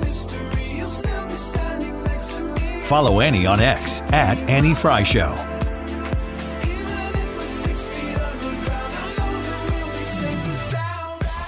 When you go to Sivia Law, you can find them online at sivialaw.com, or you can visit them at any of their locations in Missouri or Illinois, Edwardsville, Wentzville, East St. Louis, Swansea, Mount Vernon. SiviaLaw.com is the website. You can talk about establishing that trust. And we're going to have Todd Sivia in the studio at 2 o'clock today. So be sure to send us your comments on the Annie Fry YouTube channel. If you have a question about estate planning, trusts, powers of attorney, all of that stuff, throw it in the Annie Fry YouTube chat, and we will try to get to as many of those questions as we can at 2:05. If you need to protect your loved ones, and you do, from having to go through the emotional burden of not having a plan, it's confusing to people. It causes prolonged court battles when the estate is inherited. If you've created a trust, you can avoid so much of what comes with having to go through the messy probate system. Protect your loved ones. Keep your affairs private, avoid the cost and the time that it takes to go through probate, and partner with Sivia Law in order to get it done the correct way. You can call them directly at 833-995-WILL. It's where I went with my husband to get our trust established. We're in the process of funding the trust right now. All of the questions that you don't even know that you need to ask, Sivia Law is going to help guide you through the whole process, and you're going to feel super comfortable at the end of it. When you establish that strategy session, within 2 weeks, you can have completed documents. 833-995-WILL. 833-995-WILL. SiviaLaw.com. Honey, bags are packed and in the trunk. Is the car good to drive to Mother's holiday dinner? Yes, dear. Car's good. We have Ox Car Care for their extended car service plan. Ox covers our repair bills if anything happens. We have no worries if any problems come up on our holiday travels. Ox Car Care has our back. I remember. Ox has flexible coverage plans that can protect issues with engine, transmission, brake systems, and so much more. Yep, we don't pay. Ox pays. Ox gets it fixed for us. Joe at the auto shop says Ox Car Care pays them directly, and there's no complicated paperwork. Ox is A+ rated, with already millions of dollars paid out in claims. Right. They handled our claim from start to finish, unlike those other companies. Good call. The last thing we need is an unexpected car repair bill this holiday. The only thing now is, which pie is Aunt Martha making? Drive with absolute peace of mind this holiday season. Call Ox Car Care for your free quote. 800-296-3315. Don't get stuck with a major car repair bill. Call Ox today. 800-296-3315. 800-296-3315 or oxcarcare.com. Are you worried about the state of the economy? Concerned about market crashes and rising inflation wiping out your savings? At Noble Gold Investments, we understand your fears and have a solution. Call us today at 1-888-403-1050. Imagine safeguarding you and your family with a tangible asset that has stood the test of time. Gold. With Noble Gold Investments, you can diversify your portfolio and protect your wealth from economic turmoil. Our team will guide you through the process, ensuring you make informed decisions that best suit your needs. Call Noble Gold Investments today at 1-888-403-1050. That's 1-888-403-1050. The future is uncertain. Take control now. Call 1-888-403-1050. Past performance may not be indicative of future results. Investing in precious metals, including gold, involves risks. Consult with your tax attorney or financial professional before making an investment decision. We're coming up on Christmas very quickly here. Christmas has been and always has been a religious holiday for a lot of people throughout the world. And if not religious, just a celebration for family and friends. It's also the time of year where, while you might be enjoying or you like the holidays, there's people that are suffering, which this time of year is a really, really hard time of year for them. There's people that are suffering this Christmas because this could be their first Christmas without their loved one, husband, wife, mother, father, child, or their second, third, fourth, 10th, 12th Christmas. So for every one of us that believe in God, and we do pray, remember that in your prayers daily, and hopefully that helps and makes a difference and makes it a little bit better in somebody's life that is suffering right now. Merry Christmas. Happy Hanukkah. God bless. You're listening to the Annie Fry Show live from the Air Comfort Service Heating, Cooling, and Insulation Studio. Air Comfort Service is celebrating 55 years of residential and commercial service, maintenance, and installation of heating and cooling systems. Get in your comfort zone. Visit aircomfortservice.com. The Mark Reardon Show. Paul Morrow. The winds of change here are blowing against the radical progressivism that wants to completely dismantle the American system. People have called BS on that. Weekdays from 3 to 6. St. Louis's home for conservative talk.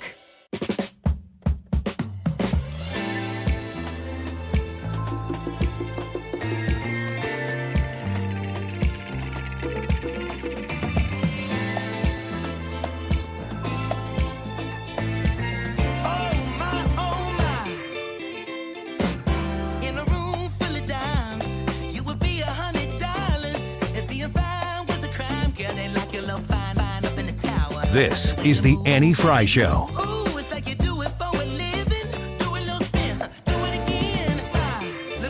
Follow Annie on X at Annie Fry Show.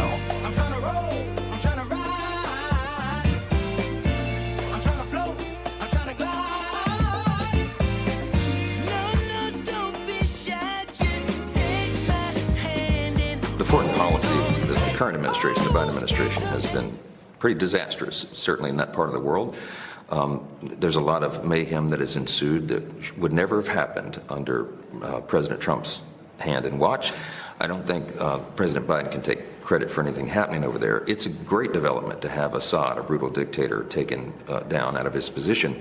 But we watch with careful anticipation about what happens and develops there next. Speaker Johnson reacting to the foreign policy we've been watching flow out of the Biden administration for the last near 4 years. And I think you and I both know that it's going to look a lot different when Donald Trump is in charge. And the question a lot of people are asking themselves is, have we already seen the anticipation of Donald Trump from a foreign policy standpoint, being the president-elect? Watching President Trump on the world stage with the reopening of the cathedral at Notre Dame was a pretty significant event to take in. And I thought it was pretty amazing to see world leaders, including, of course, Emmanuel Macron, just very eager to talk to him, work with him. We've seen it with Justin Trudeau. We've heard about his conversations with Mexico. We've watched Donald Trump not yet assume the Oval Office, not yet take the oath of office, but it seems as though those world leaders see him as somebody who is going to be an active participant and a changer of expectations of America's relationship with the rest of those foreign countries. Let's talk to a man who knows all about it and is going to be a part of it. Lieutenant General Keith Kellogg joins us once again, former National Security Advisor to the Trump administration and co-chair of the Center for American Security at America First Policy Institute. General Kellogg, thank you for coming back on the show with us. Such an honor to have you back here. Thanks, Annie. It's great to be with you. It always is. How you doing? All right? Well, we're doing okay. The Christmas season is upon us, and we say this with regularity with many of the guests that we have on. It's just a little easier to find yourself smiling throughout the day post-election with Donald Trump having won that election. You certainly are going to have an important role with this administration. How do you feel the president-elect is doing so far with this transition, and how is the world reacting?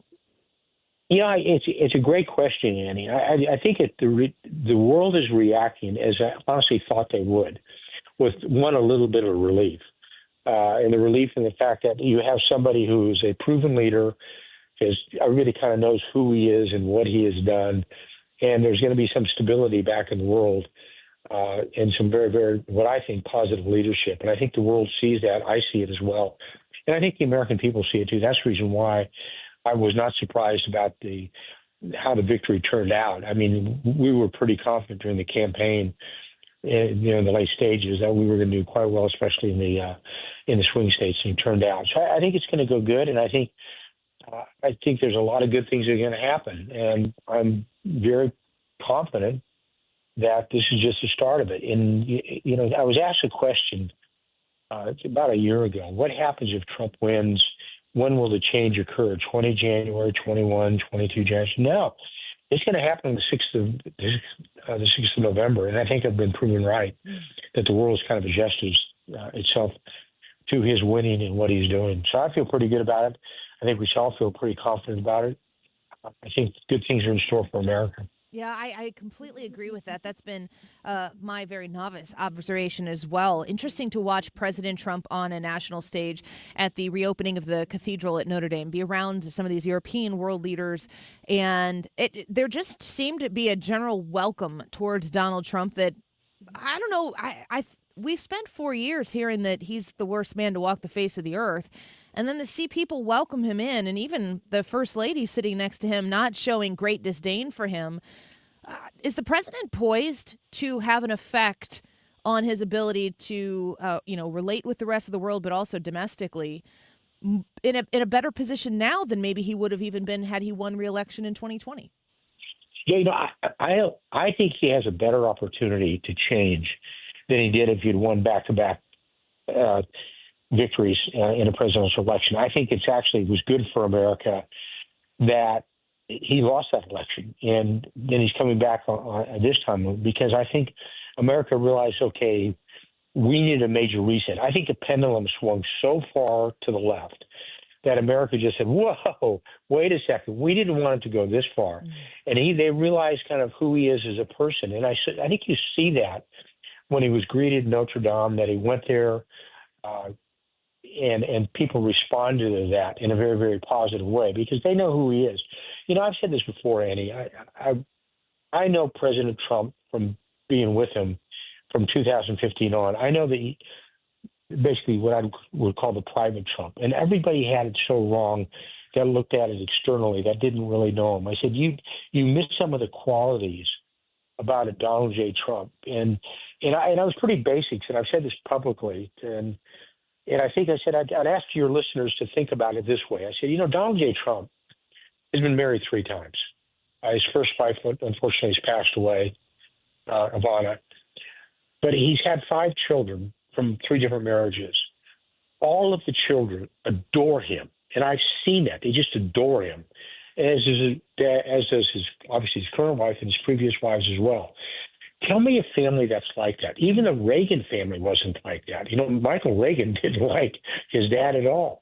So he said, maybe there's something about this family that you're missing. Maybe there's something about Donald J. Trump that you're missing on the personal side. And I think the personal leaders have seen that when he's a tough man. There's no doubt about it, he's a tough man. And he's a very demanding man, no doubt about that. But he's also got a pretty darn good heart. And I've seen that personally.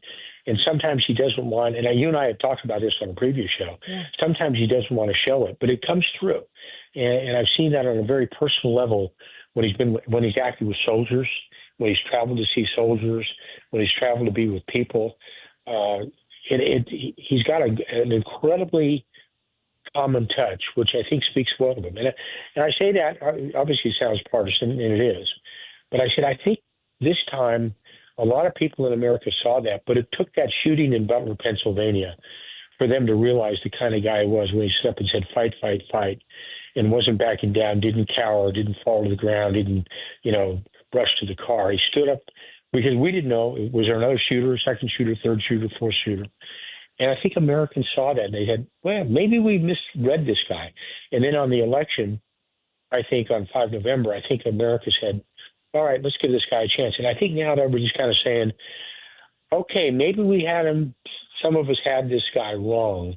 Let's see what he does. And I think it's going to turn out very well. I think, honestly, I've said this, it's been on the campaign trail. I think we're ready for a real golden age again. That's very pro-American. That's American first.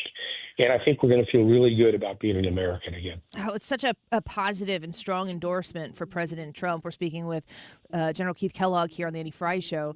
I think of the way you're describing him and his toughness, and, he could be a rigid person, but he also understands how to bend to make a good deal for America. All of that is summed up to me as respect. He commands respect from people. And that is something that I am presuming will be on behalf of America, that the respect for America, I don't know if it's too broad of a statement to say that people will respect America again, but there's definitely a different presence between the Biden administration on a foreign policy level and the Trump administration. Does the world begin to look at America differently when Trump is the president? Absolutely. I think it's going to happen. It's happening already when you see the people that are reaching out to him, adversaries and allies as well, but also the kind of the way the world is starting to settle itself in. And you're starting to see people starting to kind of settle and say, okay, we know America can be tough. This is where they want to be tough. You've got a very, very tough commander in chief. And I think you're going to see that. I'm going to make a very bold prediction. I think you're going to see peace in the Middle East within the first 6 months. I think you're going to see peace in Ukraine and Russia to a degree within the first 6 months. That's going to quiet down. I think the issue on immigration is going to be addressed immediately. I think you're going to see business confidence go way up. You're going to see a lot of things happen that are going to make Americans feel pretty good about themselves. I had a senator, a U.S. senator, I was at a lunch with him yesterday, and he said, here's something really amazing. When he said it, I had to step back for a second and said, well, he may be right. He said the 2026 election will be determined in the summer of 2025. And I said, okay, I think I understand. He said, because if you make a positive national statement that you've got inflation under control, the economics, if you got immigration under control, if you got deterrence and stability under control globally, and it's all based on American leadership, that is going to carry forward. It was in a very perceptive comment, and I think he's right. But I think you're going to see that. That's Kellogg's prediction. Of course, don't have me on if I'm wrong, though. Oh, we'll have you back. Everyone's allowed to make mistakes. That's why we keep having you back, because the clarity you're able to provide us is so. There's so much depth to it. I think that you brought up Ukraine and Russia. Of course, we've seen the Middle East have tons of conflict. We're watching Syria really transform into something else. Specific to Ukraine, though, it's become such a political football to talk about Ukraine, and we've had military people come on here who do advocate for sense in American involvement in that conflict. What is a reasonable, rational, objective expectation for the American taxpayer and voter to look at Ukraine and Russia, the conflict that exists there, and the money that's being sent? Yeah, what if I said to you right now, no more American money is going to be spent in Ukraine? Is that a positive statement? And I think the answer, and it's rhetorical, the answer is yes. Because there's an ability. Congress passed a thing called the Repo Act last year. And what that means is, when I was in business, we used to call it OPM, other people's money. And the Repo Act basically used frozen Russian assets, billions of dollars, to pay for, and they're allowed to do so because the UN General Assembly, one week after the Russian invasion of Ukraine, declared Russia to be an aggressor state. Because they were declared an aggressor state, you can take certain economic actions. So use frozen Russian sovereign assets and the interest thereof and have them pay for the war. You can do that. So you can say to Americans, you're not going to spend another dollar there. None. So all of a sudden they go, oh, you mean we actually can do that? They said, oh, absolutely. And that's the reason why the law was passed. So let's just say no American money is being spent there. We're going to use American influence. We're going to basically Europeanize the war, meaning more and more European influence, get them more involved in it. Is that going to be a positive sign? Is that going to help? I think it will. Yeah. And if we say that to the American people, they're going to go, oh, I kind of get this one now. And I would venture to say that's kind of an approach we're going to take and see how it plays because things are in place to do that. And I would, I ask your audience, just look it up, go Google the Repo Act that was just passed by Congress a few months ago, and the ability to take Russian sovereign assets to pay for the war. It's not $100 million, it's billions of dollars. And I said, oh, so we don't have to pay any more American money? Nope. That sounds not at good. All. No American life, no American money. And it's there. It's the ability to do it. I don't know why, honestly, Annie, this administration didn't do that when they had the opportunity to do it. I just don't understand it. But there's an opportunity to do something a little bit different. And I would say let's just approach the world a little bit differently. Whether you like the Russians or not, the fact of the matter is it's always good to talk to adversary states. And people talk about, as an example, you hear them talking about, well, the Ukrainians fired, missiles, American-made missiles into Russia. How about the real escalation that nobody talks about? How about the fact that Russia has escalated by bringing a third country or second country physically into the ground? Third country because Iranian stuff is coming in there. But North Korean troops. It's the first time that's ever happened. That North Korean troops, that's your escalation. Not the U.S. escalation. And I challenge people to say, look at it rationally. Don't look at it emotionally. How does this work?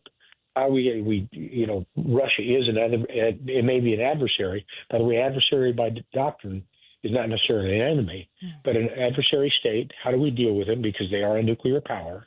And how do we work with them in a rational way? And Donald Trump can do that. One of the things that there's a great book by Peter Rodman called Presidential Command, and somebody who looked about multiple presidents.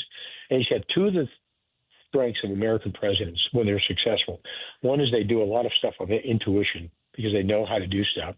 And the second is they personalize it, meaning they reach out and they talk to foreign leaders. You got Joe Biden, who hasn't talked to Putin in 2 years.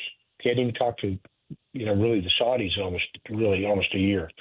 Trump would reach out to him all the time. You've got to do that as a president. And I think that's what you're going to see. That's how leadership is going to evolve. And I think that's going to make America better and stronger in the world. what I hear you saying is that the Trump administration is looking to starve Russia in this war economically. And it feels like the Biden principle has been significantly just to subsidize and fund Ukraine. So one of them involves throwing a lot of money at the problem, and the other one involves using the powers and authorities that exist to starve the oppressor in this particular conflict. Is it a fair assessment to say that Joe Biden hasn't been trying to stop the war? Well, he hasn't at all. He said because there was no grand strategy on how to do it. Because he basically said, we're going to continue to do what we're doing. Well, what you've actually done by doing that, without having an end state, you've put Ukraine in a position of fighting an attrition war. I will tell you historically, in a military way, historically, you never want to get into an attrition war with the Russians. You just don't, because they'll beat you to death with number of manpower. They will absorb 100,000, 200,000, 300,000 casualties. They'll absorb that. Remember, they lost millions in World War II. It's the way they are. So you never want to get to that position. Well, that's where they got to. And that's what the Biden administration did. Said, okay, well, I used to tell people on Capitol Hill, I'd say, what you're telling me now by giving them all this money and equipment, you're willing to give them as much equipment as they can have to the death of every last Ukrainian. Yeah. I said, it's reaching a point, it's a demographic issue. Do you want to let them, you're basically bleeding them out. I'll go back to what happened in World War I, and the Brits to this day talk about trench warfare in World War I, and they talk about the amount of young men they lost. They still call it the lost generation. Do you want to have another lost generation? And that's what you get in an attrition fight with the Russians. You don't want to go there. So they should have thought of a way to get out of this war, or at least solve this problem. And there's multiple ways to do it, and figure out how to stop it. I mean, this is the longest war in Europe since World War II. The casualties, look at the casualties of the Ukrainians alone are more than the U.S. casualties in Vietnam and the Korean War combined. Okay, this is it's a horrific war. And it's almost, you want to say, that's where President Trump is so right when he says we've got to stop the killing. He's absolutely right. If you want to have a viable nation, you have to. Well, I think he's putting the right people in charge to make sure that gets done. Lieutenant General Keith Kellogg, you are a treasure to have on this show. We're very, very grateful to have a little bit of your time this afternoon. Thank you so much for being with us. Merry Christmas to you. Happy holidays. We appreciate you so much.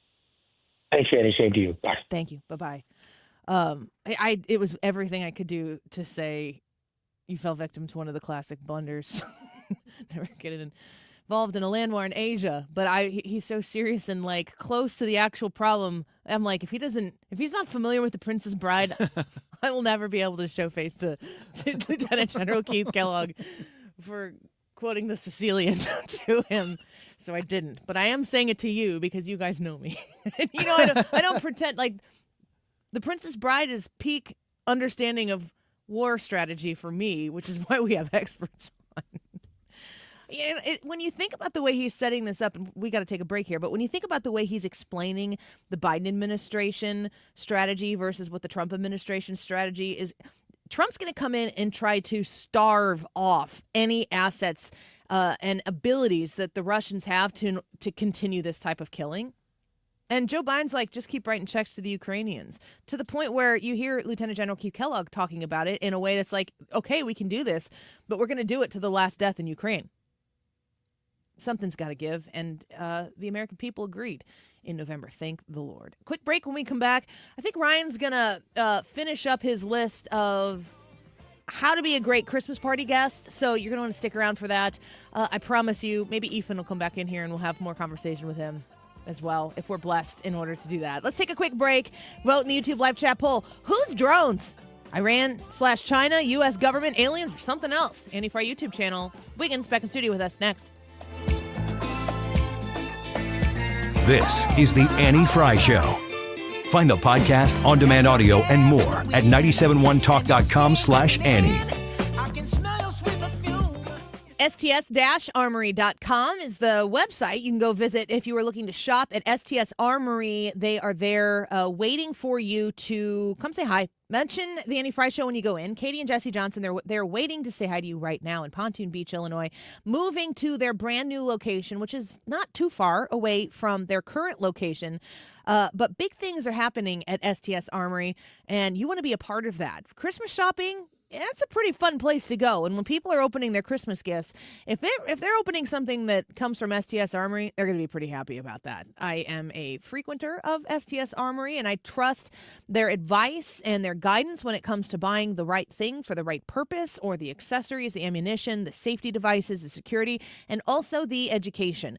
If you go to sts-armory.com, you can connect with them about scheduling your class that might take place in the new year. Conceal and carry basic pistol classes. They have advanced classes, women-only classes as well. You can visit them online at sts-armory.com.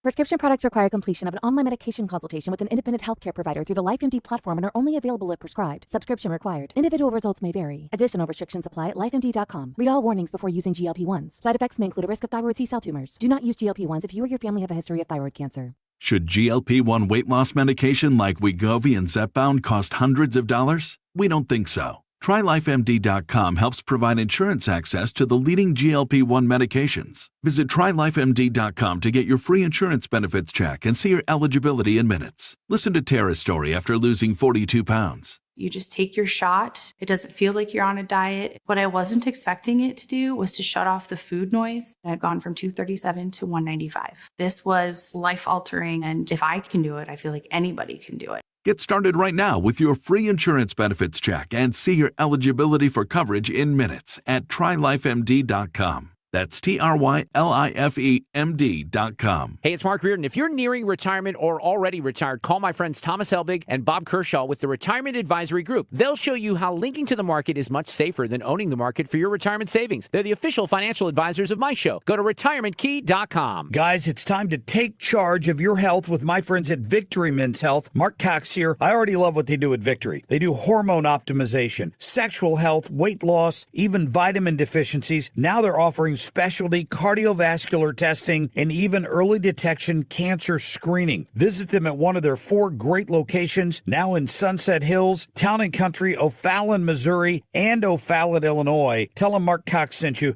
Go to victorymenshealth.com. All right, it is time to win a Cardinals ticket pack. Be the 12th caller at 314-241-9797, 314-241-9797. Today is Thursday, so you will win. Thursday, Sunday? You're winning a Sunday games pack. So I don't know why we just chose to do that on Thursday, but we did. Sunday games pack. You can 5 games, pair of ticket to each game. So call now and be the 12th caller at 314-241-9797. And it is 1:51. This time check is sponsored by Jerry Kelly Heating and Air Conditioning. It's time for a $98 furnace tune-up. We know you've got an interesting take on things. You can tell us by clicking the microphone button next to Listen Live when you're on the Odyssey app.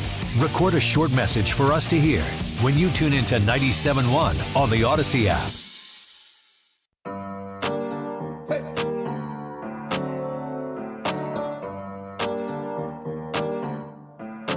This is the Annie Fry Show.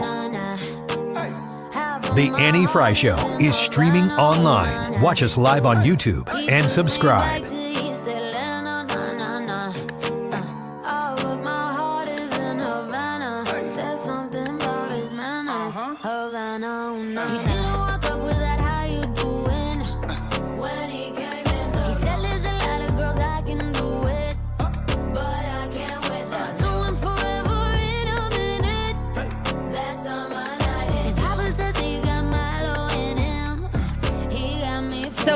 Ryan, when you go to a party and you're trying to be like the best guest possible, are you the dance starter? Are you the person who's the last one on the floor? Last one on the floor. You don't need, why? Why do you Because wait? I don't want to start the dance. The dance sort of has to call out to me. And once it does, then I respond. But I'm not the one that, is going to, rile the crowd up. I'm going to come and kind of wow the crowd later. When they're drunk and they can't tell. No. This could be early in the night. Exactly what it is. All right, give us some more of the tips. All right, more tips for a better Christmas party for yourself or loved ones. The first couple that we went through, Being a good guest. Yeah, being a good guest. Just talk, Ryan. Do RSVP. Don't show up empty-handed. Do dress to impress. Don't assume you can bring a +1, and do arrive fashionably late. Those are the first 5. Here's the next ones. Don't hang on your host. Sure. What? Say hello to your host when you first arrive, but don't stay attached to his or her hip the whole night. They need to entertain other people. Yes, exactly. Next one. Do ditch your phone. I like that rule. What if you don't know anybody? If you're on your phone, you won't know anybody by the time you leave. But is the point to get to know people? Or do you just go to the party to check the box? You're asking the wrong girl.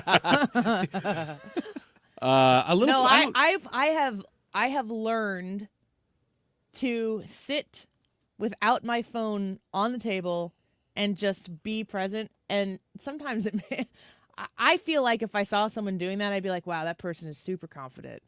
I couldn't do that. So I'm like trying to make myself do it. Just like, have you ever gone and sat down and dined alone?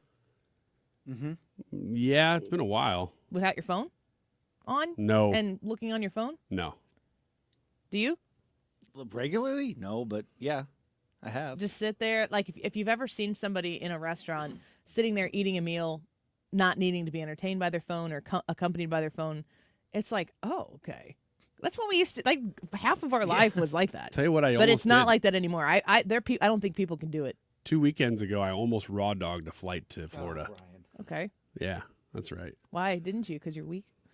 Why didn't I? You said you almost did. I'm glad that you always take the positive angle. Why? Yeah, unlike you.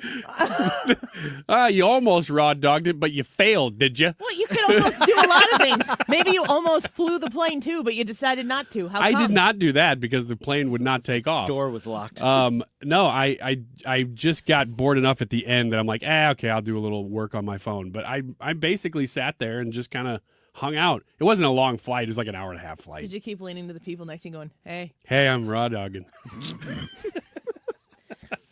It's not what you think, guys. Is it? It's not what they think, right?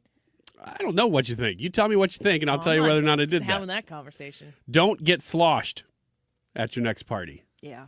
Key. Do thank your host, and don't overstay your welcome.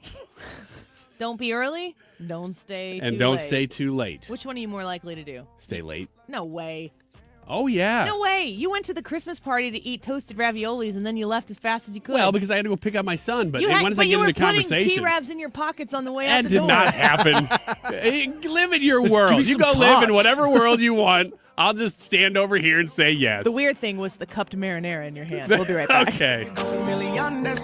Who you choose to sell your St. Louis area home matters, especially in this changing market. We all know a few realtors, including me, but I only recommend one realtor. Mark Cox here. For the past several years, I've gotten to know Gloria Liu, owner of Your Home Sold Guaranteed Realty. Gloria's different, guaranteeing to sell your home at your agreed-to price, or Gloria will buy it. When selling your home, you want the most money and the least hassle. That's exactly what you get with Gloria Liu of Your Home Sold Guaranteed Realty. Check this out. After 6 months, 2 separate agents failed to sell the Wheeler family's home. With no more time to waste, they decided to give Gloria Liu a call. Within a few days, Gloria was able to get them multiple offers and sold their home at nearly 99% of listing price because Gloria already had the buyers. The agent you choose to sell your home really matters. Call Gloria Liu at 314-325-6888. That's 314-325-6888, or visit GloriaHasTheBuyers.com. Conditions apply. Gloria and seller must agree on price and possession date. In Missouri, farming isn't just a profession, it's a purpose. You can feel it in our 27 million acres of farmland.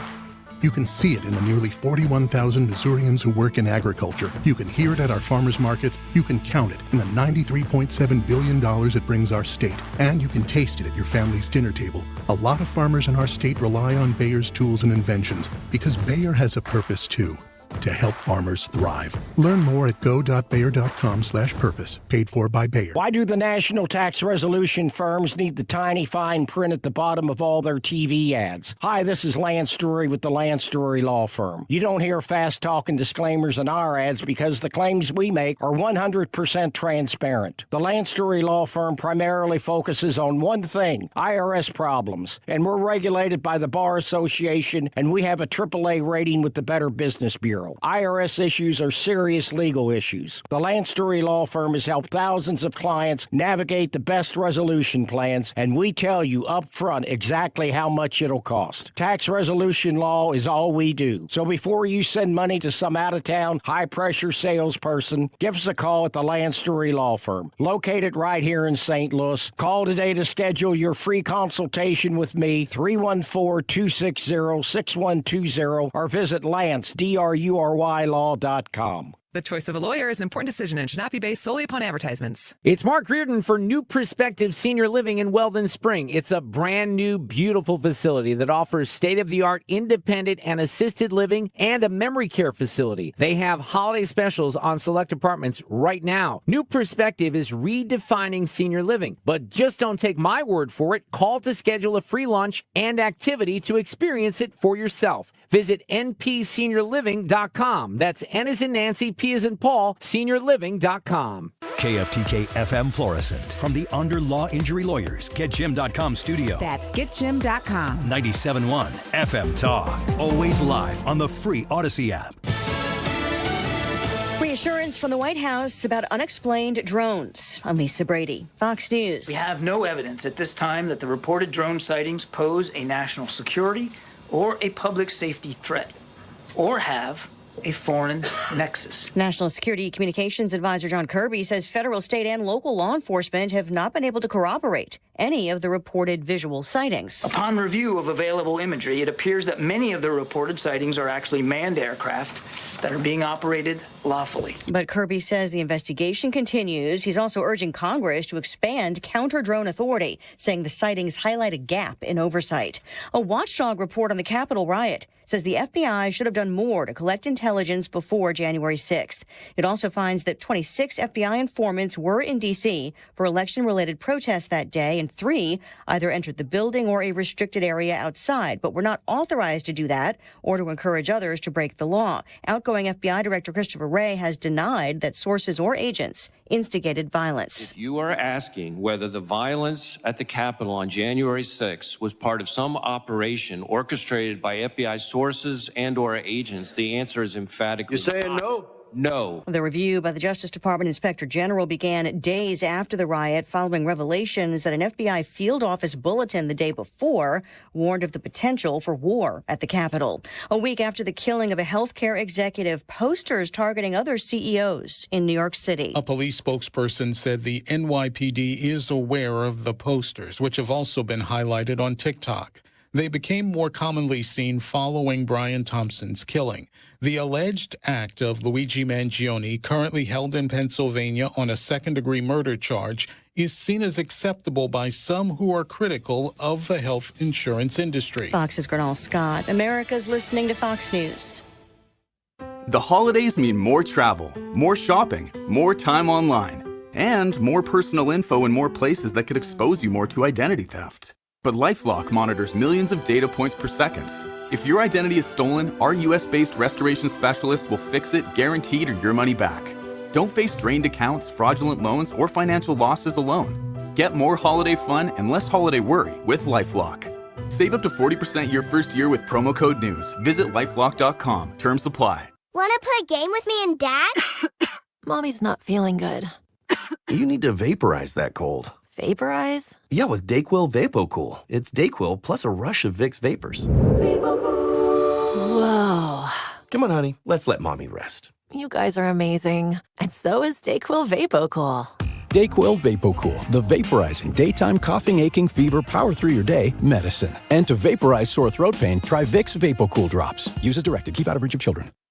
Air Comfort Service, heating, cooling, and insulation, weather. The official 97.1 FM Talk Weather Center forecast. Sunny, chilly afternoon. The high today at 39. Partly cloudy, cold tonight, low 24. And then clouds and breezy tomorrow, the high 44. Rain in the overnight tomorrow night, low 38. Periods of rain on Saturday, the high Saturday at 50. And then Sunday, sunshine, a few clouds, daytime high at 52. I'm Steve Williams for 97.1 FM Talk.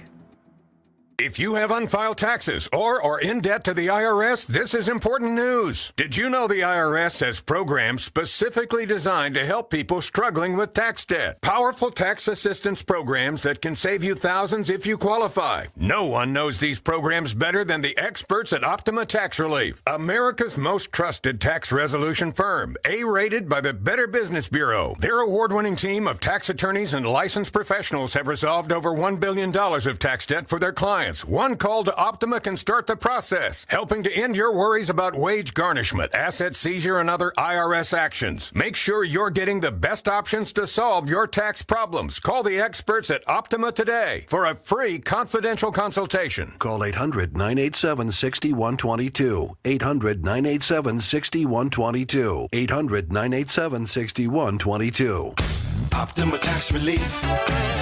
Some restrictions apply. For complete details, please visit OptimaTaxRelief.com. AirComfortService.com is the website. You can go check them out right there. And gosh, is it weird to be like, yeah, go to AirComfortService.com and you can do your Christmas shopping there? Well, hear me out.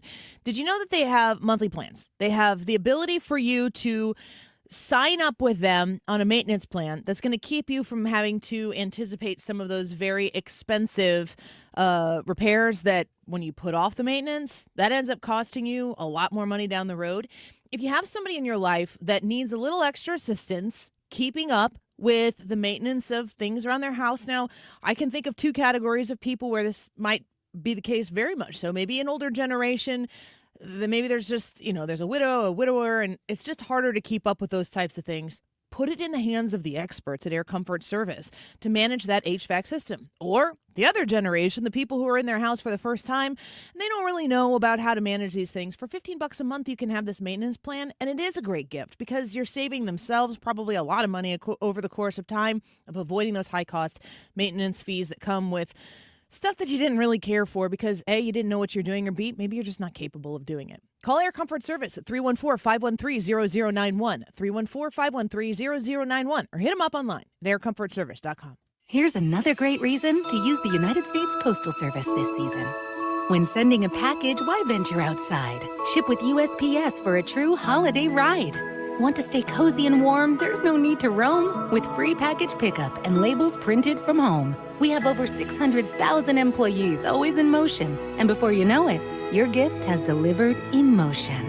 Spread the holiday joy this season with USPS's Enhanced Network. Learn more at USPS.com/holiday ride. Count on STIHL for Christmas cleanup made easy with the SEA20 battery-powered handheld vacuum. Now just $99.99. Visit your local STIHL dealer today or shop online at STIHLUSA.com. Valid offer for a limited time, only at participating dealers while supplies last.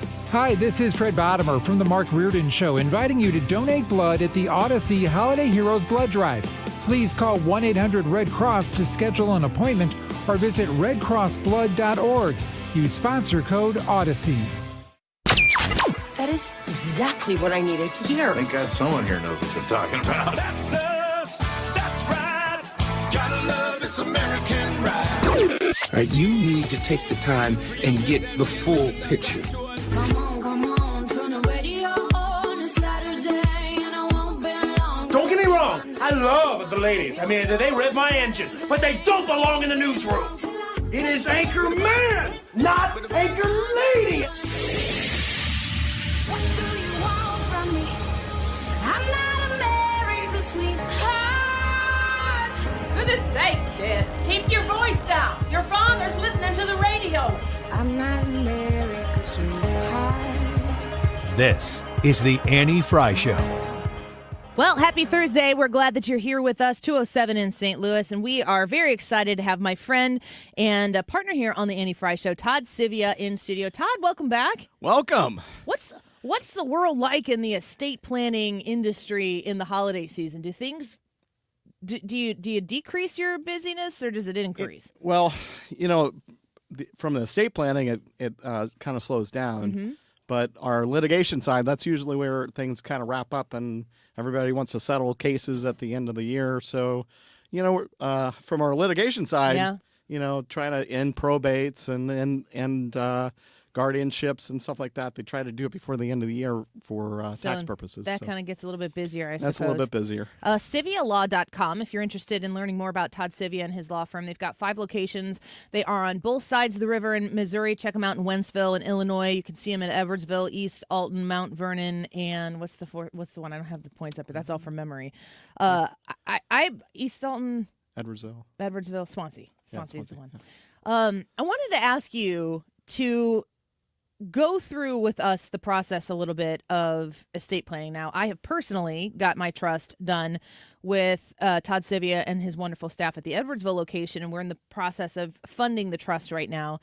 Ryan, I don't want to put you on the spot, but like you've looked at this stuff before. Have you completed this? Are you done with it? No. No. We're starting it. Yes. We're actually just starting it because of these conversations. So, Todd, I'm sure that the answer is at any time is the right time, but what are some of the life events that happen that cause people to go, okay, fine, I need to do this. I need to look into planning a trust?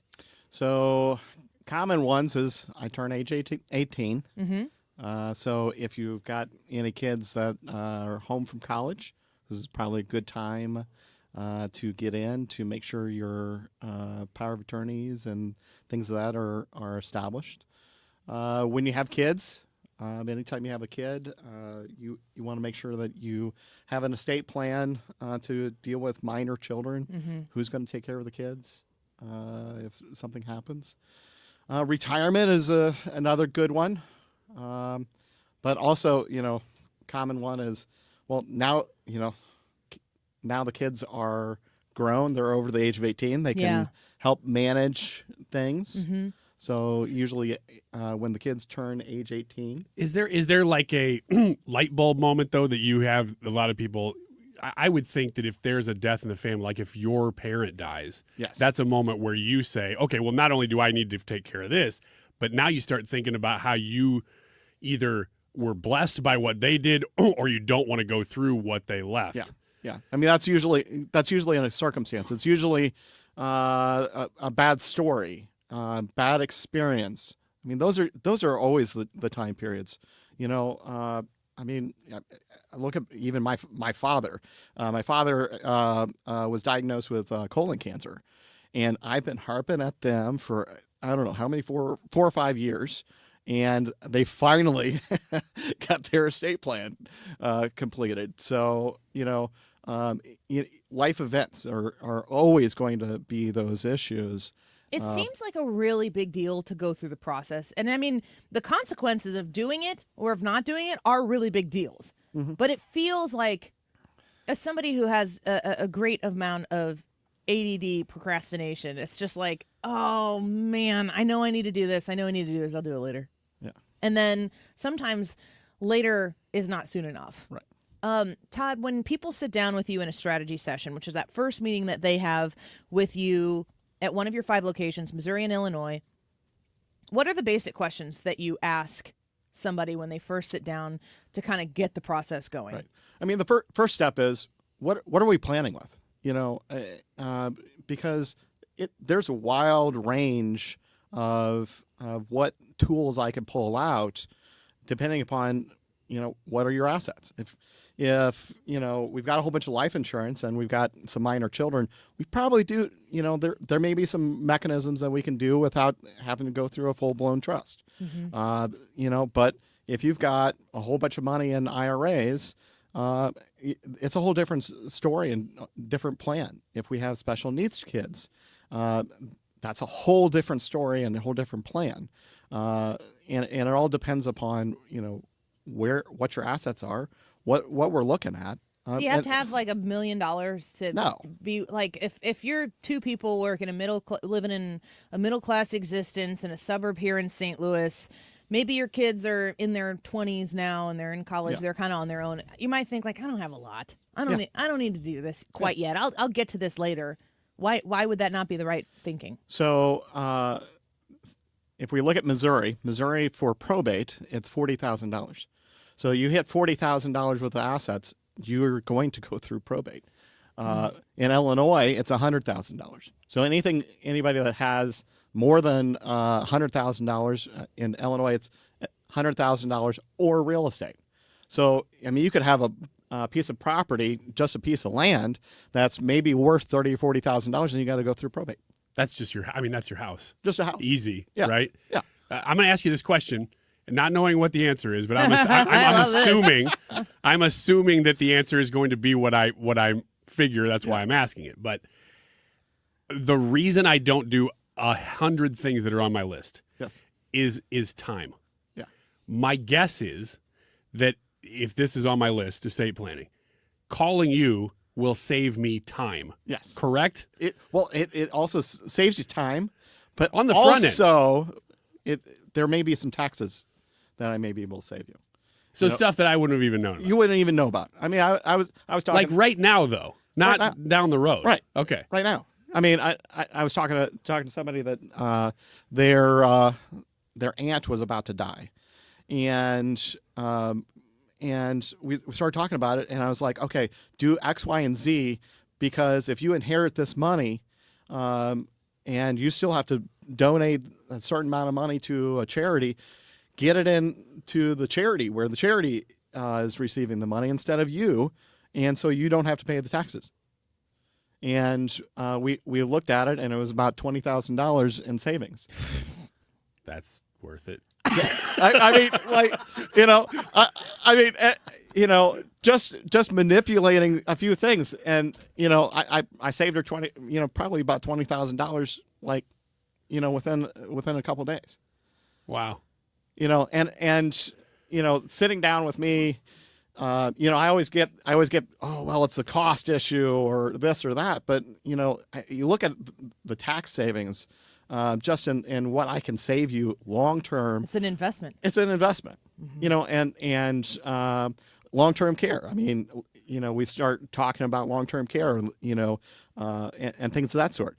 I mean, I'm saving people, anywhere between $200,000 to $300,000 in long-term care costs.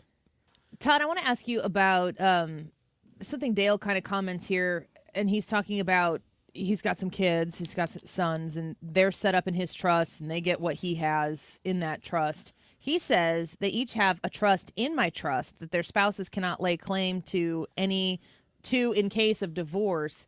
I'm not 100% sure what he's talking about there. You might understand that a little bit more than I do, but there are a lot of conversations. Like, I'm thinking about like my own personal circumstances with my kids. They're all young. They don't have spouses or whatever. But I would imagine that the conversations that take place between the individuals who are sitting there in front of you when you're talking about their children and their children's spouses, that you are able to navigate complicated situations to put the people who are in that room at ease.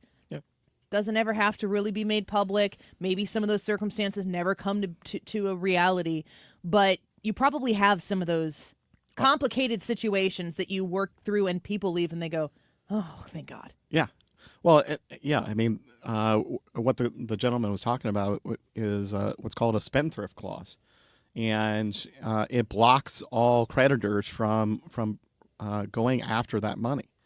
So it stops those issues. If you don't have that clause in there, creditors can reach in, take the money out of the trust. So, whether it's... So if you have a child who has a spouse who has a spending problem, that can, if you don't prepare correctly, those tentacles can get into your assets. Absolutely. So you got, bankruptcy issue. I mean, I'm in the process of trying to seize some money out of a trust even today for a client, but they have a spendthrift clause. So I'm trying to argue around it to figure out, okay, how can I break through this? And it's extremely difficult. It's extremely, extremely difficult to break through some of those clauses. Same thing with the no contest clause. So if there's anybody that contests the estate, they get nothing. Yeah. We had that conversation when we were going through our trust setting up, that if somebody comes in and is like, oh, no, that's not fair, and I want to contest it, then kaput. They don't get anything. Dirk says on the Annie Fry YouTube channel, what can you do or what can you set up to avoid probate? It's a pretty basic question. So it all depends upon the circumstances. 90% of the time it's going to be to do a trust. And some kind of trust, whether it's revocable, irrevocable, or whatever. You could also have testamentary trusts. But there's all kinds of different trusts that are out there that you can do to avoid probate. And just utilize our tools in our tool shed. Yeah. I feel like the pressure that comes with having some of these conversations, the unique circumstances that exist with every family, that sometimes like staring it in the face is a very frightening thing to do. But then when you do that, you're like, this isn't scary at all. Actually, this is easy and we should have done this a long time ago. Yeah. Yeah, absolutely. And there's all kinds of different assets that we have to kind of protect against too. Like business owners. If you have a business and, how do you manage that? Do you have a plan of action with regards to that?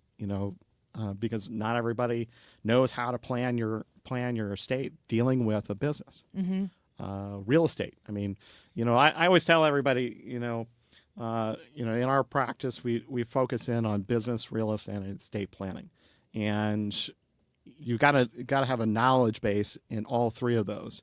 You can't just go to somebody that knows estate planning because they're not effectively looking at what does that business look like. Yeah. And how to plan for that business. Same thing with real estate. I mean, I am very deep into the real estate space. And what is your licensure with real estate? So I'm a managing broker. I hold my Illinois managing broker's license. I do it to help people, in probate and family and friends. Mm-hmm. But I've got realtors that help out. Also with senior placement. So if somebody needs to find a senior living nursing home, I've got a staff member or a realtor that can help place people into and find a senior living or nursing home that may fit with them. Right. So we're definitely trying to help those clients work in the different spaces. Yeah, it's a full service partnership when you work with Sivia Law, and I highly recommend them. I myself have had my trust set up with them, and also working on the trust funding portion with my husband to complete that. Before we let you go, we're speaking with Todd Sivia, and if you want to call him directly at 833-995-WILL, you can reach him at 833-995-WILL or visit them online at sivialaw.com. Info Dude says, question for Mr. Sivia.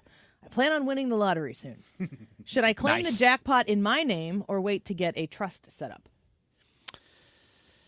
Well, probably. I too. You probably get this question a lot. Yeah. It sounds like something you'd say, right? I may put it into a trust first so I can kind of hide it.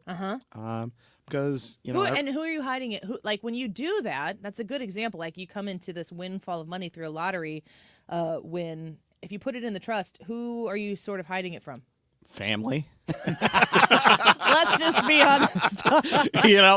Your family and for those friends that pop up.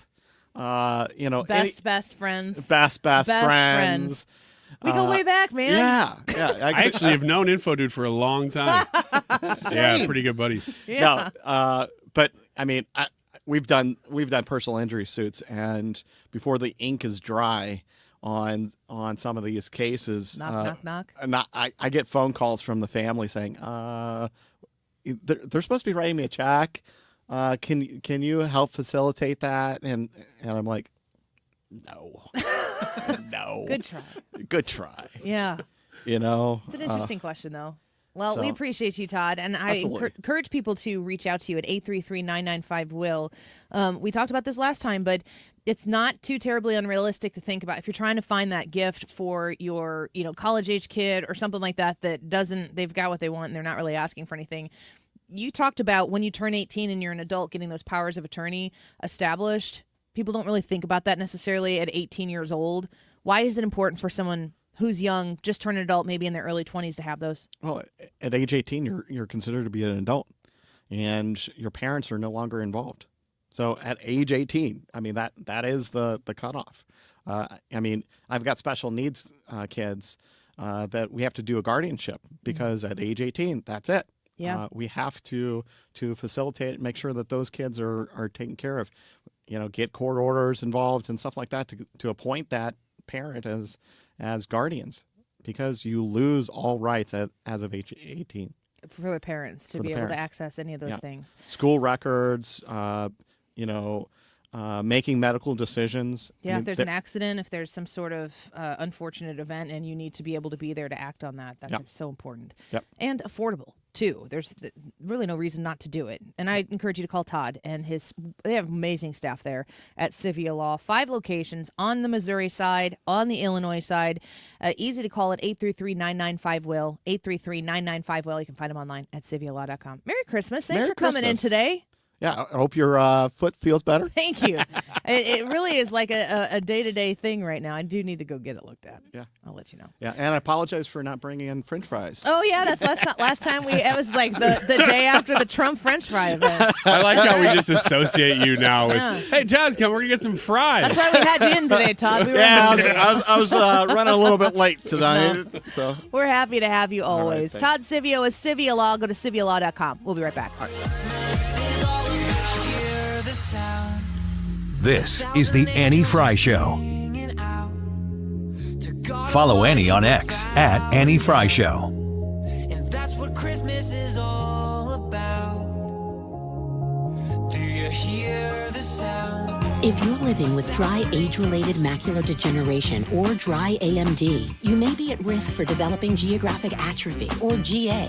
GA can be unpredictable and progress rapidly, leading to irreversible vision loss. Now there's something you can do to slow it down, get it going slower. Izervay is proven to slow GA progression. Izervay gets GA going slower. Izervay or avacincaptad pagel is a prescription eye injection used to treat GA. Don't take it if you have an infection or active swelling in or around your eye. Izervay can cause eye infection, retinal detachment, or increased risk of wet AMD. Izervay may temporarily increase eye pressure. Your vision may be impaired after an eye injection or exam. Don't delay. Ask your doctor about Izervay today. Izervay gets GA going slower.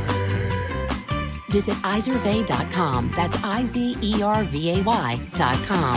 Paid for by Estella's Pharma. TheDiamondShop.net. Make sure you find your way into Clayton to shop at the Diamond Shop before the holiday season wraps up. Why? Well, because there's 40% off all in-stock jewelry. And when you go online right now to TheDiamondShop.net, you just go to the website, scroll to the bottom of the homepage, and guess what? There's an opportunity to sign up to become a VIP. Everybody likes to be a VIP, right? Well, with this VIP status, you are going to save an extra 10% off that 40% off in-stock jewelry that you can shop right now. The family-owned and operated business has been around St. Louis since 1910, has been working with families just like mine, just like yours, to make sure that you're a satisfied customer, that you become somebody who raves about the customer service at the Diamond Shop and the quality of the beautiful, beautiful pieces that can hit any sort of budget. If you're looking for that like really big statement piece and you come in with a fairly sizable budget, you're going to get the same treatment, the same respect and attention that you deserve. If you come in, you're like, I just want to get that one, that Christmas gift, that $50 gift or whatever it might be. Maybe it's just an anytime gift. They're going to treat you with that respect every time you come in because you are valuable to them. They care about that. They care about the right way to do business. And that's why the Diamond Shop has been around for over 100 years. You can find them online at thediamondshop.net. It's officially the merry season, and St. Louis's Christmas station, 102.5 KEZK, is your home for holiday music. Spinning the biggest and best festive tracks all day long, now through Christmas Day. Jingle bell, jingle bell, jingle bell rock. Get your holiday fix on the radio at 102.5 FM. Ask your smart speaker to play 102.5 KEZK or listen on the go with the free Odyssey app. What better way to support your nutrition than with the multivitamin that was created right here in St. Louis? Neovitin Original Multivitamin was created by St. Louis physician Dr. Abicki to support his own nutrition when he needed it most. Now, Neovitin Original Multivitamin is formulated with sensible doses of vitamins, minerals, antioxidants, and Dr. Abicki's proprietary blend to give you nutritional support you won't find anywhere else else. Neovitin is now conveniently available through our no-obligation monthly subscription. Cancel or pause at any time, and shipping is free. Support your nutrition with a subscription to Neovitin at neovitin.com today. You're listening to the Annie Fry Show live from the Air Comfort Service Heating, Cooling, and Insulation Studio. Air Comfort Service is proud to support Greater St. Louis Honor Flight. Sign your veteran up for the Honor Flight today at gslhonorflight.org. And for heating services, visit aircomfortservice.com. 97.1 on the Odyssey app on your phone. The easiest way to listen when you don't have a radio. For everything in the news. Your home for conservative talk. The Odyssey app. 97.1 FM Talk. This is the Annie Fry Show. The Annie Fry Show is streaming online. Watch us live on YouTube and subscribe.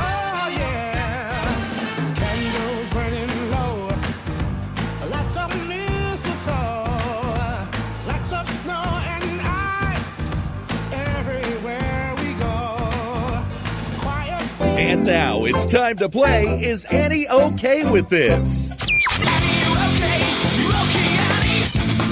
Well, last week's was a doozy. Sure was. Hello, everyone. I've gone back and listened to the melon conversation. Yeah, I saw it was after some... the penguin conversation. Yeah, right. There was a lot last week. I saw some melons at Ruler yesterday, and I thought of us. Thanks for saying us and not me. Yep, I did that. Well, did you say, hey, melons? I didn't. I thought... Well, you missed an opportunity. Yeah. I thought, there might be some people in the store that weren't familiar with that conversation, that they would hear that and not really know what I was saying. I went to a basketball game, high school basketball game last Friday, and sitting there, and one of the dads of the team that my son plays on turns around and he goes, melons, huh? I was like, man, the things that we really key in and address on any given show, and thank you for remembering that. Yeah, I appreciate that. That's the big takeaway. I worked really hard on that one. Yeah, go ahead. All right. Hello, everybody. I'm going to try to keep it together this week. There are no melons, bananas, or penguins in these that was stories. really kind of on you. Cucumbers? Yeah. No cucumbers, no eggplants, none of it. Yeah, it was my fault. I apologize. What are we talking about? Anyway. Costco shoppers mad about revamped muffins. One of the most significant... Great, here we go. Muffins? Yeah, muffins. Come on, everybody's mind goes. One of the most significant and most controversial changes Costco made in 2024 was swapping its iconic massive muffins for new, smaller versions. By breaking down the price per ounce in each container. Ethan can't believe it. Ethan shows up and he's like, this is unbelievable. Outraged. One shopper calculated the new muffins are 58 more expensive. And not only are the new muffins 58. pricier, but they are 58 what? Percent more expensive? Okay. Percent? You You didn't forgot say the percent part. Oh. But that's like when my kid says, I love you so much, and I say how much, and she's like, she holds up like 5 Big. fingers. 8, yeah, 9. 3,000. Yeah. I love you 10%. No, not. Okay, anyway, Annie, are you okay with muffins? This is not off to a good start. No, I love muffins. Muffins are great. I also consider them to be a dessert, not a breakfast food, but Interesting. Muffins are good. It's cake. Yeah, it's just a cake. It's just cake. Yeah. Ooh, Is It Cake holiday season is out right now. It's only 4 episodes, but Is it what? Is It Cake the Is show? It Cake? Percent? 58. Have you ever seen Is It Cake? I don't know what we're talking about. All I've seen is that one scene where she sits on the couch. She goes, this is cake. It's Oh, so okay. good. I've seen that short. Yeah. Is that from I'm a show I'm called Is assuming It it's Cake? from that. I All don't right. know. Well, I learned something there. I'm okay with that. Assumptions. It's a show where you're never really sure what's cake. We'll make a shoe. It looks Yeah. like a shoe, Like, but it's oh, cake. hey, that's 58 cake. You're walking around, you're just doing That is- stuff, and you're like, that suddenly is an that's idea cake. that comes from smoking weed. And I've never smoked weed or had any partaking of it, but like why you've that's never seen the just- show. That's the only But reason. Trisha has. It's great. Seen the show. Yeah. Yes. Yeah, seen the show. That's great. That's great. The show is great. Was it your idea? I eat brownies and I watch Is It Cake. I am the The target. brownies you're like, don't no, have any it's a brownie. THC in them, I don't think. Is it but I don't brownie know. cake? No idea. I've done so little drugs. Is it brownies with THC? No, I'm asking you. Can we not 58. talk He's about done drugs 58 or drugs. junior high connections with fruit and Okay. body parts? Okay. Is a brownie cake? No. It's a brownie. Ethan? Yeah, it's not a cake. No.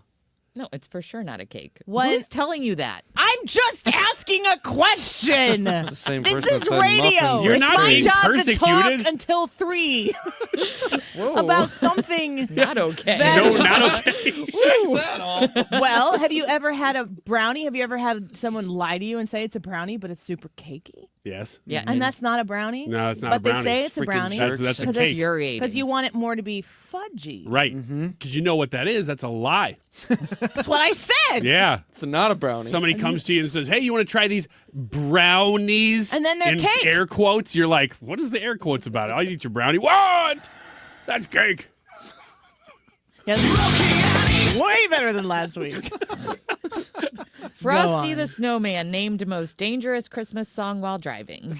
That's according to experts who warn against listening to music with a high rates of beats per minute. Experts. A Come study on. from the South China University of Technology found songs with a Where? The South China They hate University. Christmas.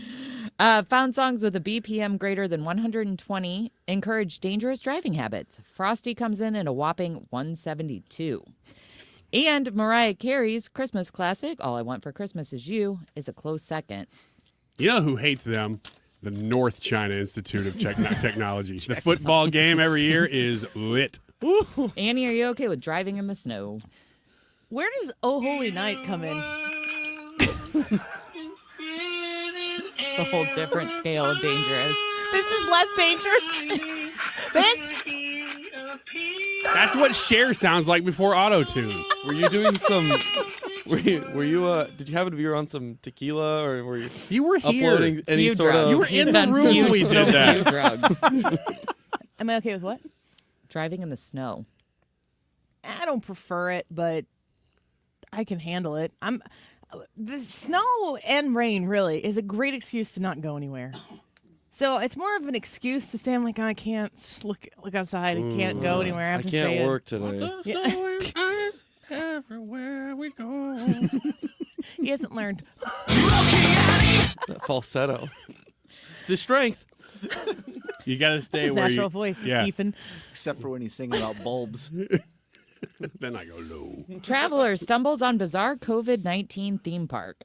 A UK tourist stumbled upon a COVID-19 theme park with googly-eyed pathogen sculptures and more while exploring Vietnam. What? I don't think that theme park's doing real well if you have to stumble upon it. Took a lot of turns. Something you usually advertise when you have a theme park. Not when it's COVID, though. That's the secret. You just got to catch it. The site was home to 4 theme zones, one of which was called the COVID-19 Park. Excuse me. Photos of the bizarre sculpture park show the pathogen figurines with googly eyes, 2 of which are engaging in a boxing match. That's just one section of the park? Is the rest of it like Hanna-Barbera? There are 4 sections. One of them was COVID-19. The other one's the flu. I don't know. Annie, are you okay with theme parks? Yeah, Holiday World, which is different than COVID-19 Park. Mm-hmm. Slightly, but We went this towards the end of this. It might have been even like September. It was maybe after school started. But Holiday World is obviously each different area is centered around a season, time of year, holiday, whatever. They have this new ride that has something to do with a gravy boat. Yeah, gravy coaster. Go on. Yeah, it's great. I rode it. It's a family coaster. Is it groovy? No. No, it's gravy. No, it goes backwards first, and then it goes forward. Yeah. Don't you feel kind of weird being in a gravy boat? No. It's where I belong. Yeah, I'm riding that thing all the way to heaven. That's the gravy train, baby. There's also this thing called the Turkey Whirl, and it's like a sizzler kind of a ride where you just spin in circles, but it also has the up and down part, do that. and we call it the Turkey Hurl. Yeah. I went to when we went the other time to Holiday World, which was maybe 2017. It was before we had ever gone to Disney or anything like that. Never taken our kids to a theme park before. And I had to run Evelyn, who was under 2 at the time, had to run into the bathroom real quick. And when I came back, Jared had put the 2 older ones on the Turkey Hurl. And they were on there. It is, to this day, the most helpless I've felt as a mother to watch them on this dumb turkey spinning people around. And they look like they were going to die. They thought they were going to die. And I'm like, what are we doing? Why are we doing this? And he's like, I don't know. They said they wanted to do it. I'm like, we need to tell them no. But we didn't. and they still to this day will talk about the turkey hurl. They wouldn't go back on it when we went back this summer. It's just you're spinning in circles within circles that are spinning within circles. It's the worst. Yeah, good gravy. Who can do that? Good Gravy's the name of the. Good Gravy? Yeah, that's the name of the coaster. It is just a gravy boat on a coaster. Yeah, it's just a theme. You're not in gravy. There's no sort of like Can't water separate it. splashing, gravy splashing of any kind. Just or anything. brown runny water. Yeah, I was disappointed that there wasn't any dark gravy. Oh, really? Yeah. Speaking of brown runny water, making this animal sound on the toilet can actually help you poop. It just keeps getting better. Go back to the produce. According to Dr. Karan Rajan, an elongated moo sound adds. Okay, sorry. This doctor was first of all, he stumbles upon a theme park. And he goes, you know what I'm going to do? Doctor? Yeah, it's the same guy. After Is this eating from the muffins. CareerAddict.com? I never thought I'd find a COVID-19 theme park here in Vietnam, of all places. You're supposed to moo? Yes. I guess I'm going to go in the bathroom, do some testing. The extra intra. Go in the women's restroom. Not in Vietnam. They don't tolerate that nonsense over Let's see if we can get Cam Lex to report on it. They'd be like, what are you doing in the women's bathroom? Mooing. Mooing in the bathroom. This is a COVID-19 park. I think it'd be more on the moo part. We don't allow this. I can see it in my mind now, just sitting out there working on Reardon's show, and then you just hear in the distance just a moo. You got it, buddy. Keep going. That moments could be Ryan That Wiggins. guy had to go. An extra it adds pressure on your colon. No. They also say you can blow bubbles or forcefully That's exhale. a lot of societal pressure as well. While your mouth and nose are closed and get the same effect. Annie, are you okay with pooping tips on your show? It's emphatic no. Definitely not. Would like to rewind the show and hit the dump button. This is probably playing in our bathrooms right now, and somebody's trying it. Just like a PSA. Yeah. Make sure you put this in the file. Yeah. Somebody from Hot 104.1's like, oh, yeah. Just real lightly, just to test it. Like, oh, okay. You look left, you look right, and give it a whirl. That's the best I got. But, Okay. Oh, really? What did you leave on the cutting room floor? Literally nothing that good. Do you think that doctor tried all animal sounds and was like, no, that's Moo the is one. the one. That's the one. Yep. That's Ryan, the go one. ahead and read Wendy's comment there and from the YouTube. Okay, Wendy. Mm-hmm. Ryan's wife will be calling Annie next week when she hears Ryan from a distance mooing. Next week. Yeah, that's going on tonight. I was going to say, that phone call's coming tomorrow. I expected this to happen this afternoon at work. I will do this. You will hear it, Trisha. You sit next to the bathroom. Great. Let the record I do. show I do. Thanks that for the should you reminder. choose to do this or not, we don't ever need to know anything about it. Then we will not say that it was me.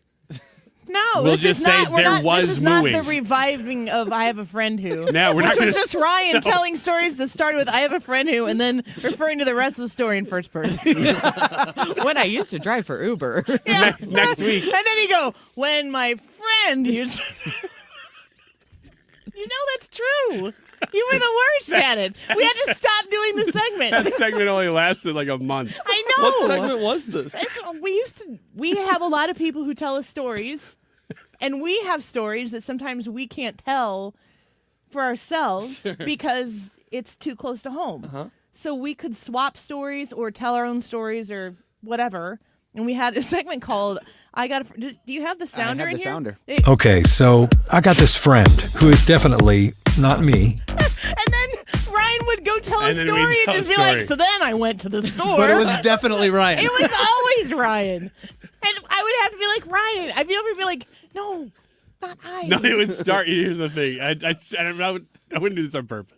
No, It would start by saying, help okay, I got a it. friend who ended up driving a car like down the Mississippi riverfront on what he ended up finding out was actually a bike trail. And then I turned off this one, and like I would just go into first person. And the other completely thing, forget. The other thing, Forgetting the point of the segment. Ethan, was that this was supposed to be able to set the table for a conversation like, what would you do if you were that friend? Or what would you... He would just tell I stories. talked for like 18 minutes. He would just tell stories of things he did. Ryan, did you actually have a friend that did that? That was me. No, it was I know. Surprise, I was surprise. trying to go along with it. No. Oh, man. You can't, Ethan. We just quit. We burned the whole thing down to the ground so that the ashes could not be reassembled. Well, I mean, it's not completely burnt. There's still the intro for it. Well, I have a friend who doesn't know how to tell non-first-person stories. And Well, his next name is week, Ryan Wiggins. Next week, we do not have to do it that way. Trisha can just come in and say, yes, I heard mooing all week. Don't say who it was. I have a coworker who. That's the new segment. Thank you, Trisha. We appreciate you. Except for that last story. It was kind of bad. Could have left that one. Nothing will ever top Frank. No. Poor Frank. Frank the Penguin. YouTube live chat poll. Whose drones are they? Is it Iran and China's drones, U.S. government, aliens, or something else? Go vote in the Annie Fry YouTube channel. We'll get the results with Ethan next.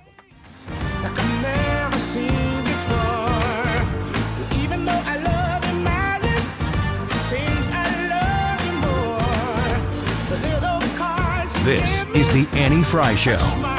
Interact with Annie on Facebook. The Annie Fry Show.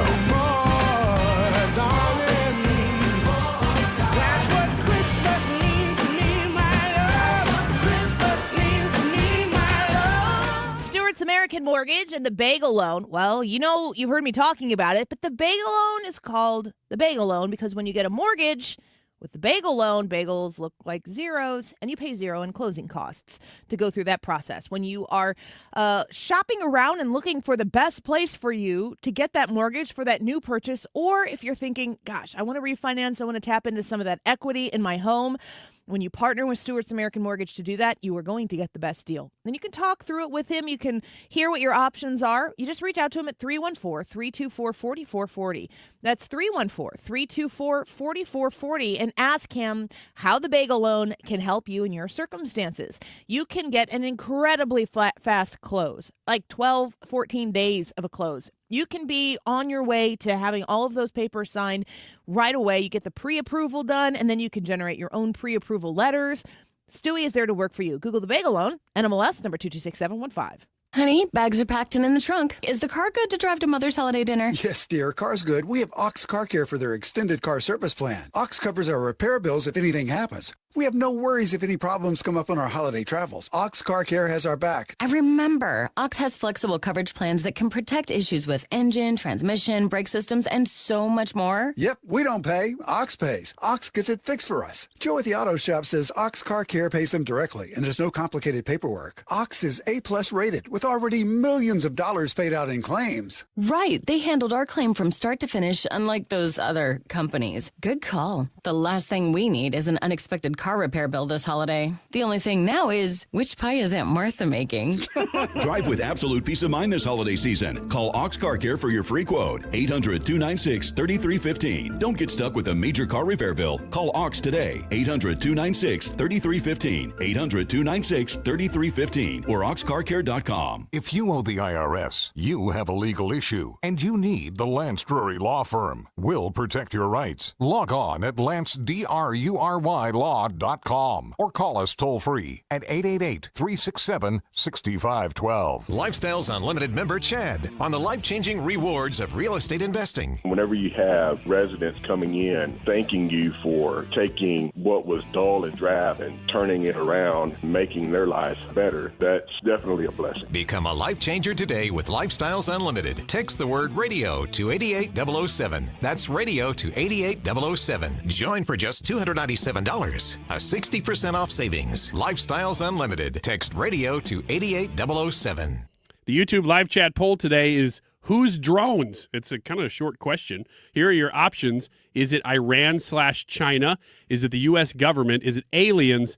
Or something else? We'll give you the results of this poll shortly, but you have time to vote right now in the YouTube live chat poll by typing in Annie Fry on YouTube. 2:47, this time check is sponsored by Jerry Kelly Heating and Air Conditioning. It's time for a $98 furnace tune-up. Good afternoon. It's Mark Reardon. We have a congressman from New Jersey who says that some of these drones that are mysterious over New Jersey are from Iran and a mothership. We'll have the very latest on that. Brian Kilmeade's going to weigh in on that and a whole bunch of issues at 3:25. We get rolling right after Fox News.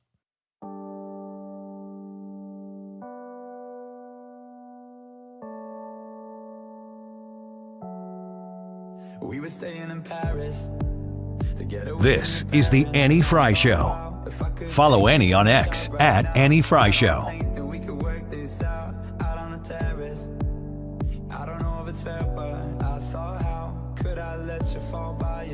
Well, the drones continue to be a topic of discussion nationally. Our YouTube live chat poll is whose drones? Iran/China's? I think don't you feel like if it's Iran that they're probably doing that in conjunction with China? Yeah, I would think that they, like Tyrus said, they're so weakened that for them to do anything right now that would be provocative, they'd have to have somebody co-signing it. Don't you want to hear, like, if Trump were the president right now, wouldn't you want to hear him come out and say something about, just from a leadership standpoint, say something about, we know this is happening, this is what we're doing to address the problem? Wouldn't that make you ask less questions? Yes. Yeah. And oddly, not to reference guests we keep having, but what Please do. Keith Kellogg said in the 1 o'clock hour is there's a whole lot more respect being paid to what Donald Trump has to say because he knows who he is. He's a leader. And when he comes out and says something like that, even if you disagree with the guy, you take him seriously, whereas the world doesn't, and the Americans don't take Joe Biden seriously. They just don't. What are you going to do if you look up and you see drones over your house? Well, I'm going to get out my camera first to prove it. And then I'm going to, I don't know. I want to see. Is it going to make you nervous? It would make me It very would make nervous. me nervous. And not to borrow the phrase here, but I have a friend who saw a drone last night. Sure. It moved really fast. Sure you did. And it was big. He texted me today. Drones? He said, no, the drone didn't. My friend did. He's big and moves fast. Yeah, he's a big guy. He's about 5'4". But he can move. He says he saw a drone in Minnesota last night. It was pretty wild. It was moving pretty fast. And I asked him, was it, you think it was one of those things or was it just a hobbyist drone? Because, obviously people still fly drones. Probably more now just because they're in their news. He said, no clue, but I can't see it being some hobbyist because it was sizable. He said it was flashing and it only flashed about once or twice. And then it went a little faster and then it moved further out of view for him. And he said he went inside and told his wife, hey, I just saw one of those drones, I think. And she's like, oh, right. And they turned on the news this morning. Minneapolis is reporting that they had seen them there too. I'm not wanting them over my house. No, heck no. No, that, again, it's just stuff that you go, this could be nothing. It could be just some stupid, who knows what program. But if it's expanding, or if you've just stayed in New Jersey, calm your citizens. Let them know that you got things under control. Hey, this is us. We're testing this. Especially if it gets out, like if Right. it becomes a thing, then yeah, you want to address it and say, look, it's okay. Nobody worry about this. They're not doing that. No. The thing that's unsettling to me is that there's no, it seems like there's no response outside of, we don't know. You're fine. You're fine. But to answer the poll question, I think it's China. Iran/China is what I would vote, but I think it's China. And you mentioning now that they saw them up in Minnesota and stuff like that, man, China's been buying farmland across the United States near military installations for years now. And you think they're just buying it because, hey, we want a little extra farmland? No. That organization, that party is up to no good. They've always been up to no good. How long did we entertain the balloons over our country before they're like, okay, fine, it was China. We actually watched them send it off. Yeah, from their exactly. coast. Exactly. Same administration. Do you want to see Biden say something? Because I really wonder if Trump were the president right now, of course I want him coming out speaking about it. You remember how he'd show up at the press briefings all the time, which we're going to have the wonderful benefit of being on when a lot of those press briefings happens. And come the new year, we are going to bring you the original source material for a lot of this stuff. But Donald Trump would come speak on something like this, I assume. Mm-hmm. I want the president to do that, but also we don't trust Joe Biden to be cognizant of what's going on. And if he is cognizant of what's going on, he's not really in a position to articulate it. Yeah, that's why, do you want Joe Biden to speak on it? Well, I don't really care. A good president, I'm comparing him just to a president that you trust, that who can speak to things even if you disagree with them. They come out and they say, look, this is what's going on. And you at least you entertain the fact that they may be giving you 75% of the truth, you know? And I don't get that with Biden because he doesn't know what's going on. Everybody knows he doesn't know what's going on. So he can't calm anybody. What do you think they are? I think Iran, China. I don't know which one it is, but I don't think it's us. I don't think it's a hobbyist. I would say aliens, but I would say illegal aliens. Like they've got a coalition now, and they're launching the drones. Military age men. They're going to take over some apartment buildings in New Jersey and Minneapolis. That'd make 2 locations. Right. That one reporter is going to have her mind blown when another one happens. I'm going to play the video here again from the Pentagon. Where's my cut sheet here? The Pentagon, where they were talking about. Well, the interesting thing to me in our list of what these drones are. Iran/China, U.S. government, aliens, something else. I think the only thing she definitively doesn't rule out is actual aliens here. She crosses everything else off the list. Jen. Sabrina, can you tell me what the Pentagon is doing to address this issue of drone sightings over New Jersey? It's near sensitive installations. The FBI is involved. What is the Pentagon doing? Sure. So at this time, aware of those drone sightings that have been reported, at this time we have no evidence that these activities are coming from a foreign entity or the work of an adversary. We're going to continue to monitor what is happening, but at no point were our installations threatened when this activity was occurring.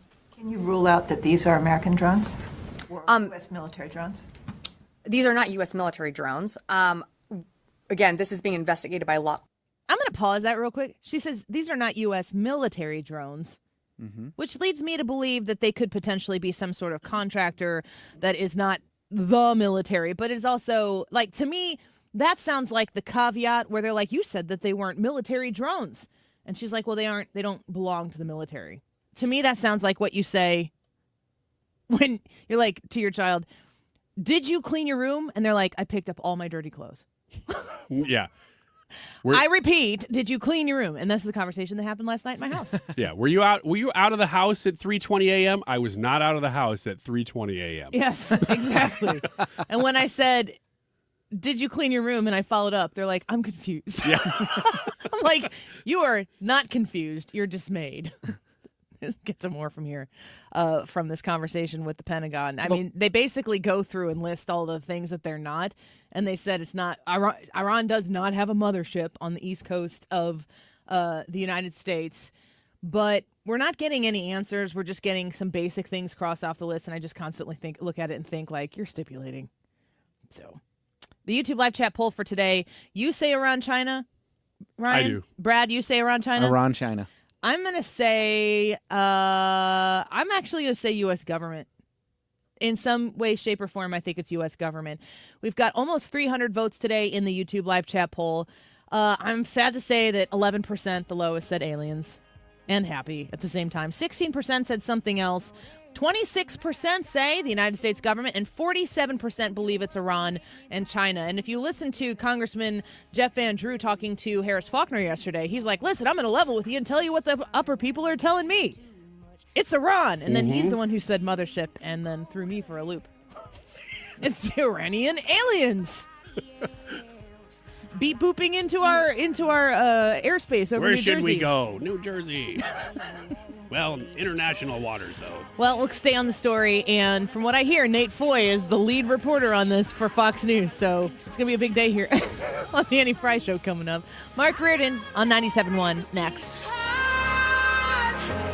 We all hear the radio ads about the IRS. They tell you to be afraid, to be scared, and they try to frighten you into calling. I'm not here to do that. Tax Relief Advocates is different. TRA is here to tell you that if you owe money to the IRS, whether it's $5,000, $50,000, or $500,000, we have a solution. It doesn't matter if you're sitting in your car, at work, or with your kids. No matter where you are, call now. 800-699-1059. Don't lose hope. TRA can eliminate or reduce what you owe to the IRS. Generous programs are now available that can give you a fresh start. Our passion is taxes and helping individuals fix their IRS problems. We have over 1,000 5-star reviews on Google and an A+ with the Better Business Bureau. You don't need to be afraid of the IRS any longer. End your tax nightmare today by visiting us online at TRA.com or call 800-699-1059.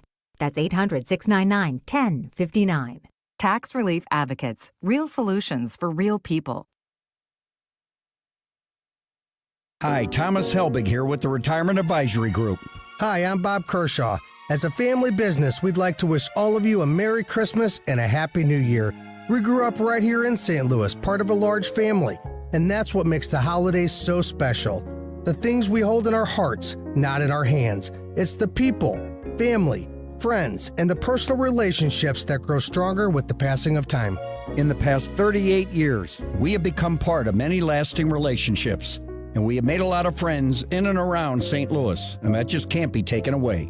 So as we turn the page and put yet another year in the books, let's remember to be good to one another. And for those of you who may have lost loved ones, our hearts go out to you. Here's hoping next year will bring even more joy and blessings to all of you.